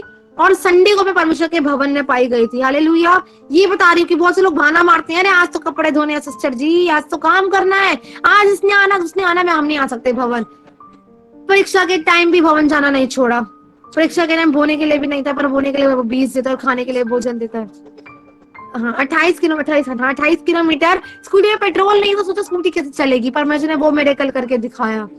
चौक खींचने के बाद भी 28 किलोमीटर भी प्रभु ने स्कूटी चलाई। और घटी के टाइम पे जब मैं प्रेग्नेंट तब की बता रही हूँ। सोचो पैसा नहीं है हाथ में, कहाँ से करेंगे, पर पेट्रोल नहीं है, पर फिर भी विश्वास के कदम के साथ गए। प्रभु नहीं, तेरे भवन आना नहीं छोड़ूंगी। इन्होंने कहा तेरे प्रभु तेरे भवन आना नहीं छोड़ेंगे, तेरे भवन आना ही आना है। तो जैसे प्रभु के भवन के प्रभु जी ने काम भी किया। जितने लोग माना मारते हैं ना भवन नहीं आते हैं, आज लोगों को समय नहीं है भवन आने का, तो मैं उन लोगों के लिए बताना मांग रही हूँ कि हमें अपनी विश्वास योग्यता परमेश्वर को दिखानी है। बिना विश्वास दिखाए मलाई मिल जाए ऐसा नहीं होगा। तो जब डिलीवरी मेरी फ्राइडे को मैं शायद घर आई थी, और वो ट्यूसडे या तो फ्राइडे को मैं घर पे आई, और संडे के दिन, और डिलीवरी के बाद मैं गूगल मीट मैंने ली प्रभु के अनुग्रह के द्वारा। उस वक्त प्रभु ने मुझे गूगल मीट में इस्तेमाल किया। उस वक्त भी धड़ाधड़ प्रीचिंग चालू करी। उसके बाद संडे को मैं भवन पाई गई। कितनी भी समस्या आ जाए, कुछ भी आ जाए, भले आग लग जाए, भले कुछ भी हो जाए, कहीं हमारी खुदा से ऐसे बोलती है, कोई भी समस्या आ जाए, पर भवन जाना हमें नहीं छोड़ना। हालेलुया। हमें निरंतर परमेश्वर के भवनों में पाए जाना है। दुख हो, समस्या हो, कुछ भी हो, हमें परमेश्वर के भवनों में पाए जाना है। ठीक है, परमेश्वर के भवन जाना नहीं छोड़ना। डिलीवरी हो रही है, घर घर लोग वेलविशर्स हैं, बोले आराम कर लो भैया, डिलीवरी है अभी, स्टिचेस लग रहे हैं अभी, से बैठना मना है, नहीं भैया भवन जाना है। वो दिन और ये दिन भवन मिस नहीं किया। एक दिन बीच में मैंने मिस किया था, वो मेरी गलती की वजह से, पर वैसे मैंने कभी भी भवन जाना मिस नहीं किया, प्रभु के अनुग्रह के द्वारा, अपने घमंड से नहीं, ये प्रभु के अनुग्रह के द्वारा। डिलीवरी टाइम से लेकर अब तक गाड़ी चल रही है, चल रही है, और मैं विश्वास करती हूँ आगे चलती ही जाएगी, चलती ही जाएगी। और परमेश्वर आप सभी को बहुत बहुत बहुत बढ़ाए और बहुत आशीष दे। होप सो आपको आशीष मिली होगी, समय लग गया, बट होप सो आप सबको आशीष मिली होगी गवाही से। तो प्रभु बहुत बहुत बहुत बढ़ाए, बहुत आशीष दे। अब ना ओवर टू ब्रदर शाइंकी, वो कुछ बोलना चाहते हैं। जय मसीह की सभी को प्रभु बहुत आशीष दे आप लोगों को। मैं प्रभु का धन्यवाद करता हूँ, विश्वास करता हूँ गवाही के द्वारा प्रभु ने हम सभी की जिंदगी में काम किया और हमारा विश्वास बढ़ाया है। प्रभु की तारीफ हो, प्रभु की महिमा हो। मैं एक बात बोलना चाहता हूँ सभी से, देखो अगर प्रभु किसी के मन में न डाले तो कोई कुछ नहीं कर सकता, है ना। तो जैसे मेरी वाइफ बोल रही थी कि मेरे हस्बैंड ने ये किया वो किया, देखो सब कुछ करने वाला परमेश्वर है, सिर्फ उसी की तारीफ हो, उसी की महिमा हो, उसी का काम है और उसी का नाम हो। अगर वो मन में ना डाले तो कोई गिलास पानी भी नहीं पूछ सकता। बहुत सारी जगह पे मैं भी गिरा और बहुत सारी जगह पर मैं डिमोटिवेट भी हुआ, बहुत बार रोना भी हुआ, बहुत बार अकेले रोया, बहुत बार अकेला पड़ा, बहुत सारी बातें शेयर नहीं कर पाता था अगल बगल से, लोगों से, अपनों से, दोस्तों से, बहुत सारी चीजें अपने फैमिली मेंबर्स से, अपने खून के रिश्तेदारों से शेयर नहीं कर पाता था, बहुत कुछ अकेले में बैठ कर रोता था। बहुत सारी जगह पर प्रभु ने मेरी वाइफ के द्वारा भी मुझे उठाया और बहुत सारी जगह पे मैं गलत हुआ करता था, प्रभु मेरी वाइफ के द्वारा मुझे करेक्ट करता था और आज भी करता है। बहुत सारी जगह मैं गिरने वाला था, बहुत कुछ खोने पर था, तब भी प्रभु ने मेरी वाइफ के द्वारा मुझे बचाया। और इस सब बातों में सारी महिमा सिर्फ और सिर्फ हमारे प्रभु यीशु मसीह पिता को मिले, क्योंकि वही योग्य है, क्योंकि वो हमसे प्यार करता है और वो एक दूसरे के द्वारा हमें बचाता है, सिखलाता है, समझाता है और हमें उठाता है। और सबसे पहली मैं एक बात कहना चाहूंगा, जो हमारे अगुए हैं प्रभु उन अगुओं को भी बहुत आशीष दे, क्योंकि परमेश्वर के जो आत्मिक मतलब हमारे जो आत्मिक माता पिता हैं उनके द्वारा प्रभु ने हमें बहुत प्यार दिया है और बहुत उन्होंने मतलब जैसे होता है ना एक बच्चे को पालना, उस प्रकार से हम भेड़ों को उन चरवाहों ने बहुत अच्छे से पाला है। घटी में भी हमारी मदद सहायता की है, हमारे लिए आंसू बहाए, हमारे लिए प्रार्थनाएं की हैं। और जब बीमारी थी तब भी उन्होंने हमारे लिए अपना साथ दिया है, आंसू बहाए, प्रार्थनाएं की है। जब फोन करते थे तब उठाते थे, जब बात करते थे तब तब कोई ना कोई रिस्पॉन्स हमें मिलता था। कई बार नहीं मिल पाता था तो कई बार प्रभु हमें खुद चाहता था कि हम डायरेक्टली प्रभु की ओर ताके, क्योंकि प्रभु नहीं चाहता हमेशा कि हम डायरेक्टली कभी किसी मनुष्य की ओर ताकते रहे। प्रभु कहीं ना कहीं हमें चाहता है कि बेटा तेरे को समय हो गया है, अब तू मांस खाने वाला हो जा, तो डायरेक्टली मेरी ओर ताक, मुझ पर विश्वास कर, देख तुझे मैंने तैयार कर दिया है ना। तो हमारे अगुओं के लिए भी प्रभु का मैं बहुत बहुत धन्यवाद करता हूँ। हमें बहुत अच्छे आत्मिक माता पिता दिए और हमारे अगुओं के द्वारा प्रभु ने बहुत गहरे से गहरे अनुभव सिखाए, जिनके द्वारा अगर वो अनुभव नहीं होते, अगर प्रभु का आत्मा हम सभी को नहीं बचाता, अगर प्रभु की दया अनुग्रह नहीं होता ना, तो आज हम आप लोगों के बीच में नहीं होते, कब का मसीह को छोड़ चुके होते। क्योंकि जो जो कंडीशन, परिस्थितियां, सिचुएशंस हमारी लाइफ में बनी थी प्रभु को जानने के बाद, विश्वास में आने के बाद भी, तो उन चीजों के चलते हुए हमें किन किन छोटी से छोटी बातों का ध्यान रखना, किन बातों को करना, किन बातों को ना करना, किन किन बातों में सीरियस रहना, किन बातों में गंभीर रहना, किन बातों का उत्तर देना, क्या करना क्या नहीं करना, बहुत सारी चीजों को लेकर प्रभु ने हम अपनी आत्मा के द्वारा, हमारे बूढ़े बुजुर्गों के द्वारा, हमारे माता पिता के द्वारा, हमारे अगुओं के द्वारा, हमारे आत्मिक माता पिता के द्वारा हमें इन बातों को सिखलाया। तो ये सारी बातें जो भी हमें प्रभु की आत्मा ने सिखाया, हमारे वो के द्वारा, हमारे आत्मिक, हमारे शारीरिक माता पिता के द्वारा, कुछ हमारे अनुभव के द्वारा, कुछ दूसरों के अनुभवों के द्वारा, तो वो सारी बातें आप लोग सीख चुके हो, बहुत सारी बातें आप लोग सीख चुके हो, बहुत सारी बातें समय समय परमेश्वर आपको वचन और प्रकाशन के द्वारा, अपनी आत्मा के द्वारा राइट टाइम पर आपको बताएगा, ताकि जिस समय पर आपको उस रोटी की, उस भूख की, उस वचन की, उस मोटिवेट होने की, उस उठने की जरूरत है, तो प्रभु आपको जरूर दे। क्योंकि हमें भी परमेश्वर ने राइट टाइम पर, हमें परमेश्वर ने ब्लेस भी किया, आंसू को भी पोंछा, हमें मजबूत भी किया। लिखा है ना, उसने तुझे भूखा भी रहने दिया, उसने तुझे प्यासा भी रहने दिया, उसने तुझे अकेला भी रहने दिया। लेकिन परमेश्वर ने ऐसा क्यों हुआ, ताकि वो परख कर हमारे मन में जांच ले कि है क्या, कि वो दे रहा है तभी हम उसको मानेंगे, या वो अगर थोड़ी देर के लिए अपना हाथ रोक देगा, या कुछ परीक्षा आ जाएगी, या उस टाइम पर हम उसका विरोध करेंगे या छोड़ के भाग जाएंगे। तो हर सिचुएशन में प्रभु ने हमें संभाला। अगर दूसरों के अनुभव हम नहीं जानते, अगर प्रभु में दूसरों की गवाहियां नहीं दिलाता, तो हम प्रभु में बने ही नहीं रह सकते थे। ये प्रभु की दया है। हाँ, और बेबी के होते हुए भी परमेश्वर ने, देखो हमारी बच्ची को परमेश्वर ने एक बहुत बड़ी आशीष का कारण बनाया। वो हमारी सेवा से, जो प्रभु ने हमें सेवा दी, उससे जुड़ी हुई है। प्रभु दिन प्रतिदिन इसके द्वारा हमें मजबूत करता है, हमारा पेशेंस लेवल स्ट्रांग करता है, वचनों में, प्रकाश में, हर चीज में हमें मजबूत करता है। कई कई सारी चीजें प्रभु ने हमारी बेटी को लेकर, हमारी जिंदगी को लेकर जोड़ा है कि हाँ, इसके द्वारा मैं तुम्हें सिखाऊंगा। एक बच्चे को लेकर, एक पिता का रिश्ता, एक बच्चे का रिश्ता, और जो बच्चे की जिंदगी में जो भी सिचुएशंस होती है उसको कितनी गहराई तक समझ पाता है एक पिता। बहुत सारी चीजों में फेलियर रहा, मैं स्टिल एम बिगेस्ट फेलियर। मैं भी परफेक्ट नहीं हूँ, मैं आज भी सीखना चाहता हूँ, मैं आज भी सीखता हूँ प्रभु से कि प्रभु मुझे सिखा, जहां मैं गलत हूँ मुझे करेक्ट कर। तो जो ये गवाहियां आप लोगों, जो गवाहियां आपको दी गई हैं, ये गवाहियां भविष्यवाणी का आत्मा है। ये गवाहियां हमें जरूर सुननी चाहिए, क्योंकि देखो कई बार होता है कुछ चीजें वचनों के द्वारा हम सीख और समझ सकते हैं, लेकिन जो गवाहियां होती है ना, वो इंसान की जिंदगी का सच्चा अनुभव होता है। उसमें आंसू भी होते हैं, उसमें खुशी भी होती है, उसमें दुख भी होते हैं, उसमें गुप्त बातें भी होती हैं जो आप लोगों ने जानी है, जो आप लोगों ने करी है, नहीं करी है, जिसमें आप लोगों ने ठोकर खाई भी है, जिसमें नहीं भी खाई। तो वो गवाहियां इसी प्रकार बनती हैं ताकि जो हमारी जिंदगी में परीक्षाएं होती हैं, उन सिचुएशंस में अगर हम बने रहते हैं, प्रभु की ओर ताकते हैं, तो वो कहीं ना कहीं डॉट पे डॉट जुड़ जाता है। जैसे काजल बहन की जब गवाही सुनता हूँ, काजल बहन, काजल मोहंती की भी गवाही मैंने सुनी है, इनकी पास्ट की, इनकी बहन की गवाही, सच में वो भी एक लोगों को जगा देने वाली गवाहियां है कि इनकी जिंदगी में, इनकी बहन की लाइफ में और इनकी मम्मी का सारी सिचुएशंस क्या थी, वो हम ही लोग जानते हैं, हम ही लोग समझ सकते हैं जो मसीह हैं, क्योंकि हम लोग इन चीजों से गुजरे हैं। और यही गवाहियां हम लोगों को एक दूसरे को मोटिवेट करती हैं, मजबूत करती हैं, आंसू को पोंछने का अनुग्रह देती हैं। देख, अगर आपको लगता है कि आपकी जिंदगी में जो बहुत बड़ा दुख है, तो ये गवाही प्रभु आपके सामने रखना चाहता है कि देख, वो अगुआ है, वो विश्वासी है, वो भी कलीसिया का जन है, वो भी मुझ पर विश्वास करता है। देख, उसकी भी जिंदगी में कितना दुख है, क्या तुझे उससे ज्यादा बढ़कर लग रहा है दुख? उसके भी तो दुख को देख, उसके उस दुखों में मैंने तुझे संभाला, तेरे पास तो इतना सब कुछ है, फिर भी क्या तुझे नहीं संभालूंगा? सोचो। और एक अनाथ के लिए ये सारी बातें जानना, ये सारी बातें आंखों के सामने होना कोई छोटी बात नहीं है। कोई रह नहीं सकता था ऐसी कंडीशन में।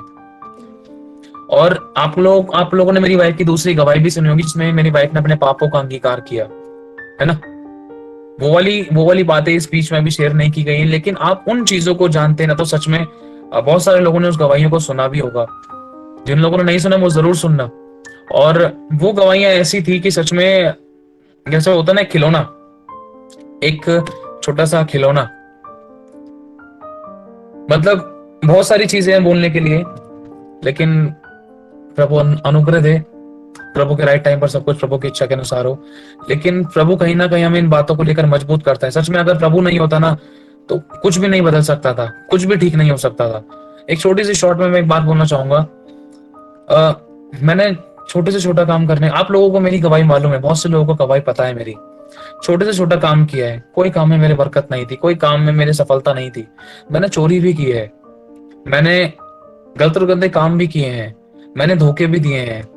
और यहाँ तक कि मेरी संगति ऐसी हो चुकी थी कि मैंने, मतलब उदाहरण के तौर पर, जैसे मैं क्या बताऊं, काफी लंबे टाइम पहले पुरानी बात है, जब मैं प्रभु को नहीं जानता था, तो मैंने मतलब चोरी वगैरह दूसरे टाइप की भी चोरियां की हैं। चाहे छोटी हो चाहे बड़ी हो, चोरी चोरी होती है। जैसे किसी का कुछ लेकर भाग जाना, संगति के साथ रहना, गलत व्यवहार, गलत संगति कुछ था, और बहुत सारी घर की परिस्थितियां, बहुत सारी चीजें इंसान को कई बार मजबूत, कई बार संगति को देखकर भी इंसान बदल जाता है, घर में कुछ हो या ना हो, बहुत सारी चीजें होती हैं। मेरे बहुत बार गलत व्यवहार भी रहे, और बहुत बार मुझे पाप करने के खुले मौके भी मिले, और बहुत सारी चीजें परमेश्वर ने मुझे सिखाई भी। छोटे से छोटा काम भी किया, फैक्ट्रियों में भी काम किया, पार्किंगों में भी काम किया, बसों में भी काम किया। वही जैसे बताया आप लोगों को, बसों में झाड़ू मारने का, बसों में झाड़ू मारता था। 18 19 बसों में रात नाइट की ड्यूटी होती थी, बसें रुकती थी डीटीसी की डिपो के अंदर, उनमें रात भर झाड़ू मारता था मैं और मेरा दोस्त। वहां पर भी सैलरी पूरी नहीं मिली। बहुत सारी चीजें हैं, बहुत सारी चीजों से लेकर हम गुजरे हैं। तो ये सारी डॉट कहीं ना कहीं आकर जुड़े हैं। वो टाइम है एक, और आज का टाइम है। इसीलिए जब वो एक गीत है कि शून्य से लेकर तूने मुझे रच लिया अपने ही रूप में, प्रेम किया अनंत प्रेम से। और एक और गीत है जिसमें प्रभु ने सच में काम किया। जैसे मैं अनाथ भटका और खोया हुआ था, ना रो ना कह के तूने मुझे गले लगाया, अब्बा तेरी जय हो, राजा तेरी जय हो। और भी कुछ गीत है, एक और गीत है, यीशु तेरा धन्यवाद, जब मैं गुनाहों में डूबा हुआ था। और बहुत सारी चीजें प्रभु ने इन चीजों को लेकर कहीं ना कहीं हमें जोड़ता है, कनेक्ट करता है। देख अपने पास्ट को याद कर और आज की जिंदगी को देख। ये मत सोच कि तूने अपने बलबुद्धि ताकत से किया है। अगर प्रभु किसी के मन में न डाले ना, तो सच में कोई किसी से हालचाल भी नहीं पूछ सकता, कोई गिलास पानी नहीं पूछ सकता। ये प्रभु की ही दया है। तो बहुत सारी बातों को लेकर ये जो पुरानी पास्ट की बातों को लेकर ये शेयर करने का रीजन सबसे बड़ा ये है कि जो भी इन परिस्थितियों से होकर जूझ रहा है, तो अपने दुखों को ज्यादा मत समझे। ये देखे कि जो अगुए हैं वो भी इन प्रकार की सिचुएशन से, परेशानियों से होकर गुजर चुके हैं। जब खुदा ने उनको संभाला तो आपको भी संभालेगा, है ना। तो इन बातों का हमें ध्यान रखते हुए कि गवाही भविष्यवाणी का आत्मा है, और प्रभु हम सभी की जिंदगी में बड़े बड़े काम करना चाहता है। और जैसे कि आपको मालूम होगा, एक और गवाही थी रेवरेंड बर्नार्ड जी की। बहुत से लोगों ने उनकी गवाही सुनी होगी। यहाँ तक उन्होंने अपनी माँ के साथ भी गलत काम होते हुए देखा। उन्होंने कुत्ते का खाना खाया, उनको 3 गराज बदलनी पड़ी, उनको मारा पीटा जाता था, उनके टांगों में आज भी चोट के निशान है, फटे कपड़े पहनते थे, उनके पास स्कूल जाने के लिए भी पैसे नहीं थे। कैसे ना कैसे करके उनको तो थोड़ी हल्की फुल्की आमदनी मिलती थी, उसमें से कलेक्ट करके उसमें भी किसी से सिफारिश मतलब गुजारिश करी, तब उनको स्कूल में जाने का मौका मिला। स्कूल में भी पूरी पढ़ाई नहीं कर सके, स्कूल में चोट लग गई। स्कूल में वही एक ऐसे लड़के थे जिनके पास चप्पल नहीं थी, बिना जूते चप्पल के वो पूरे स्कूल में, कि वो ऐसे बच्चे थे। चोट लगी, हॉस्पिटल में लेकर डॉक्टर ने कह दिया टांग नहीं चल सकता ये बंदा। तो जिस मालिक ने उस बच्चे को रख रखा था अपने घर में एक नौकर की तरह, उस मालिक ने लाकर गराज में छोड़ दिया। बच्चे की टांगे खराब, टांगों में सूजन, खून, आंखों में आंसू, रो रहा है। रोते रोते अचानक रात का टाइम, पता नहीं क्या सिचुएशन थी, गराज का दरवाजा बंद कर रखा, तुरंत प्रभु यीशु मसीह ने उसको आवाज दी। बर्नार्ड खड़ा हुई उसी समय। प्रभु का एनकाउंटर उस बच्चे के साथ हुआ, रोशनी चमकी और प्रभु ने उसको उसी समय अपनी आत्मा से भरा और वो व्हील चेयर से नीचे गिर गया। रोते रोते बिलखते बिलखते उसको आत्मा ने इतना भर दिया और वो चंगा हो गया। और प्रभु ने सामर्थ्य रूप से उसको इस्तेमाल करना शुरू किया, बड़े बड़े चमत्कार किए, बड़े बड़े डिलीवरेंस किए, बड़े बड़े काम किए उस बच्चे के द्वारा। और एक टाइम ऐसा आया कि प्रभु ने उसको एक ऐसी माँ दी जो उसको एक अच्छा प्यार दे। प्रभु ने उसको एक ऐसी माँ दी जो उसको एक अच्छा प्यार दे, एक माँ की तरह उसको पाले और संभाले। तो उस माँ के पास भी बच्चा नहीं था। प्रभु ने उस माँ से भी वायदा किया था, मैं तुझे एक बच्चा दूंगा। 50 साल के आसपास उसकी उम्र हो चुकी थी। तो इसी प्रकार से रेवरेंड बर्नार्ड अकेले थे और वो माँ उसके वो मतलब 5 थी। तो प्रभु ने माँ को बच्चा दिया, बच्चे को माँ दी। ऐसा करके वो माँ विश्वासी थी, विश्वासी कर करके परमेश्वर की आत्मा में बहुत चलती थी। प्रभु ने उसी माँ के द्वारा भविष्यवाणी लिखवा डाली कि देख प्रभु तेरे साथ इतने समय में, इस महीने में, इस साल में, इन दिनों में ऐसे ऐसे करेगा, इस कंट्री में लेकर जाएगा। सोचो, जो कुत्ते का खाना खाता था 40 से ज्यादा शहर देशों में, परमेश्वर ने उस प्रभु के दास को घुमाना शुरू कर दिया। आज उनके पास खुद का प्लेन है और अनाथ आश्रम है, और आज वो हजारों हजार अनाथ और विधवाओं की शुद्धि लेते हैं। और बहुत सारे अनाथ और विधवाएं उनके अनाथ आश्रम में, उनके स्कूल और कॉलेजेस में पढ़ते हैं। सोचो, आज उनके पास बहुत प्यारी घड़ी है, गोल्ड पहनते हैं। जब वो अपनी गवाही देते हैं तो उनकी आंखों से आंसू आ जाते हैं। अपने इंडिया में वो एक बार आ चुके हैं। सोचो, कुत्ते का खाना जो खाते थे, जिनके 5 भाई थे, एक बार में खत्म हो चुके थे, जिनके पापा नहीं रहे, जिनकी मम्मी को भी अपने बच्चे का पेट पालने के लिए गलत काम करना पड़ता था। कुछ हालात ऐसे हो जाते हैं, कोई इंसान जानकर नहीं करता भाई, परिस्थितियां ऐसी हो जाती हैं। लेकिन प्रभु की योजना थी कि वो बच्चा प्रभु के पास आए, तो प्रभु ने उसको कॉलिंग दी, बुलाहट दी। तो ये गवाहियां हमें मजबूत करती हैं। अपने आप को गिरा हुआ मत समझना। जो भी परिस्थिति है आपकी, इन 2 गवाहियों से बढ़कर नहीं है। जो गवाही मेरी वाइफ ने दी है, और भी बहुत सारी बड़ी बड़ी परमेश्वर के अभिषिक्तों की गवाहियां हैं। जो हमारी जिंदगी में जो चल रहा है वो इन परिस्थितियों से बढ़कर, इन गवाहियों से बढ़कर नहीं है। आप हार मत मानना, कमजोर मत पड़ना। जब प्रभु ने उनकी जिंदगी में काम किया तो आपकी जिंदगी में काम कर सकता है, हमारी जिंदगी में काम कर सकता है। बस ये गवाही देने का मकसद ये है कि आप लोगों को विश्वास बढ़े और प्रभु आपकी गवाहियों को और मजबूत करे, ताकि आपका कभी विश्वास ना टूटे, ताकि आपकी गवाही जब दूसरे लोग सुने तो उनके आंसू पोंछे जाएं, उनके टूटे हुए रिश्ते जुड़े, उनके टूटे पिसे मन चंगे हो, वो खुदा के और नजदीक आए और प्यार पाए और आश्चर्य कर्म हो, बड़े बड़े काम हो। वो सुसाइड के लिए ना जाए। बहुत से लोगों ने गवाहियां सुनी है, बहुत से लोगों ने सुसाइड का जो प्लान बनाया था वो छोड़ दिया। ये किसके द्वारा हुआ? बहुत कई लोगों से मिले नहीं है, बातचीत नहीं करी, लेकिन उन्होंने सुनी है गवाही सुनने के द्वारा वो रोने लगे, बिलखने लगे, ऐसा लगा कि कोई मुझसे बात कर रहा है। तो प्रभु ने उनकी जिंदगी में काम किया मैं भी एक टाइम था, मैं सुसाइड करने के लिए जा रहा था, एक बार नहीं कई बार रेंट करने की कोशिश करी है रेलवे ट्रैक की तरफ। घर में बहुत ज्यादा गंदी लड़ाइयां होती थी। मेरी भी गवाही, कभी टाइम मिलेगा तो जरूर दी जाएगी। ठीक है, तो अभी टाइम की कमी के कारण अभी इसको ऑफ करते हैं। और अगर जैसे मुझ जैसे अनाथ का वो जीवन बदल सकता है, तो वो आप लोगों का भी बदल सकता है। बस विश्वास करना। मेरे का कोई भी नहीं था, बस जिसका कोई नहीं होता उसका परमेश्वर होता है ना। अगर वो मुझ जैसी अनाथ का, लेकिन अनाथों का पिता और वो विधवाओं का पति है। आने वाले टाइम में परमेश्वर बहुत से, विश्वास करती हूँ कि बहुत से अनाथ बच्चों के लिए और विधवाओं के लिए इस्तेमाल करेगा आप लोगों को और हम सभी को। आमीन। प्रभु का धन्यवाद हो। सारी महिमा, सारा आदर, मान सम्मान, सारा जलाल सिर्फ और सिर्फ प्रभु यीशु मसीह प्रभु को मिले, क्योंकि इतना प्यारा प्रभु है। उसने अपने सीने से लगाया और उसने दरवाजा खटखटाया कि मैं तेरे पास आना चाहता हूँ, और उसने हमारे साथ भोजन किया। हमें अपनी गोद में लिया, अपना हाथ हमारे सर पे फिराया, अकेलेपन को दूर किया, हमारे आंसू को पोंछा और दूसरों के लिए आशीष और उद्धार का कारण बनाया। कभी जिंदगी में नहीं सोचा था कि हम आज मीटिंग ज्वाइन करेंगे, इतने लोग सुनेंगे। We never thought that. कभी जिंदगी में नहीं सोचा था। सोचा था कि कोई छोटी मोटी नौकरी करेंगे, घर चलेगा, सुबह निकलना टिप्पण लेकर, सुबह लेकर निकलना, शाम को टाइम से घर पे घुसना, आना, खाना पीना, फोन चलाना, सो जाना। यही सेम कॉपी पेस्ट वाली जिंदगी। एक टाइम ऐसा भी था कि घर में चिल्लड़ ढूंढते थे हम।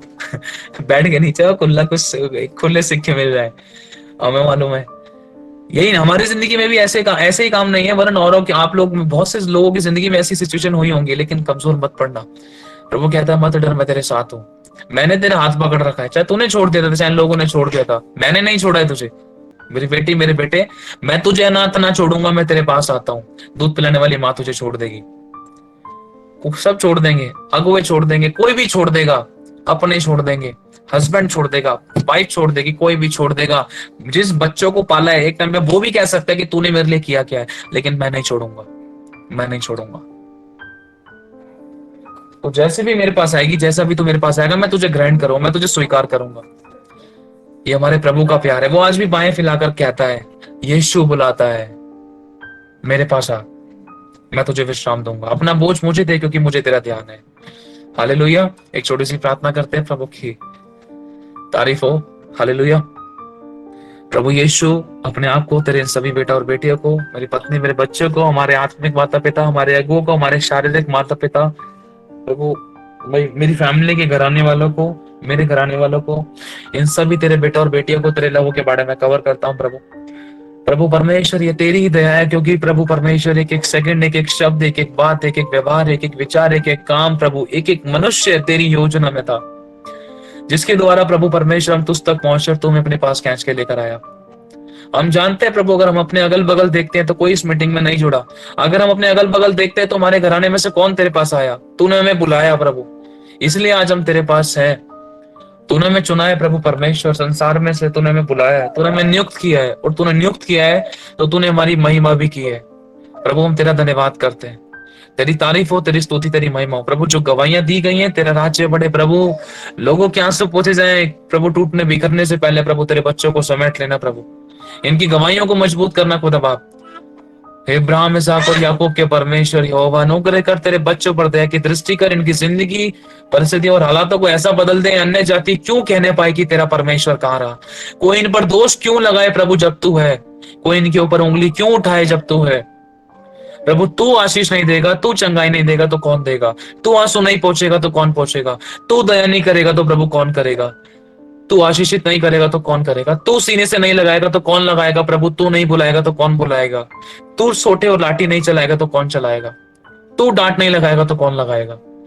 बस जैसे भी है प्रभु, हमें ग्रहण कर, अपने पास से कभी दूर मत होने दे, और हमें ऐसी कोई आशीष कुछ भी ऐसा मत देना जो हमें तेरे प्रेम से अनंत काल के जीवन से दूर करे। हमें तू चाहिए, तू है तो सब कुछ है, तू नहीं तो कुछ भी नहीं। तेरी इस इच्छा हमसे, हमें से, हमारे द्वारा और की जिंदगी पूरी हो। इस जिंदगी से सिर्फ और सिर्फ प्रभु यीशु पिता आपका नाम महिमा पाए। तेरा अभिषेक नहीं है, तेरे हाथ नहीं है तो कौन सुनेगा, कौन जानेगा, कौन मानेगा, कौन विश्वास करेगा। ये तेरी दया है, तेरे नाम की महिमा हो। तेरा धन्यवाद देते प्रभु यीशु, तेरे नाम से इस दुआ को मांग लेते। आमेन, आमेन, आमेन। Thank you holy spirit, thank you Jesus. प्रभु की तारीफ हो, प्रभु की महिमा हो। मैं धन्यवाद करता हूँ प्रभु का, प्रभु ने हमें ये मौका दिया, ये गवाही का, क्योंकि जिंदगी में बातें नहीं बीती तो गवाही नहीं बनती। तैयार हो जाओ, आपकी गवाहियां बनने जा रही हैं। आपकी गवाहियों के द्वारा बहुत से लोग खींचे चले आएंगे। मैं भविष्यवाणी करता हूँ प्रभु यीशु के नाम से। आमीन। गिर गए तो कोई बात नहीं, उठो और चलो, दौड़ो। हालेलुया। अब हमारा टाइम हो रहा है मीटिंग का, अब हमें जल्दी से चर्च में पहुंचना है, तो टाइम पे हमें पहुंचना है, ठीक है। हमें 2:30 बजे पहुंचना था, लेकिन 15 मिनट में तो नहीं पहुंच सकते, टाइम लग जाता है। तो अभी हम मीटिंग ऑफ करेंगे। मैं धन्यवाद करता हूँ प्रभु का, सारी महिमा प्रभु को मिले। प्रभु आप सभी को भी बहुत आशीष दे कि आपने इस गवाहियों को सुना, प्रभु के वचन को, गवाहियों को तुच्छ नहीं जाना। जो प्रभु के दास का आदर करता है, दासी का आदर करता है, वो प्रभु का आदर करता है, और पिता अब आपका आदर करेगा। ये आपका समय है। आमीन। तो सभी को जय मसीह की। प्रभु आशीष दे। रात को नाइट प्रे में मिलेंगे हम सभी लोग, तो तैयार रहना। जय मसीह की। सभी को जल्दी से लेफ्ट कीजिए। और जिन लोगों ने इस चैनल को सब्सक्राइब नहीं किया, इस चैनल को सब्सक्राइब करने की कोशिश करना। प्रभु आप सभी को बहुत आशीष दे, बरकत दे। जिन लोगों को इस गवाहियों से आशीष मिले, तो शेयर करने की भी कोशिश करना, ठीक है।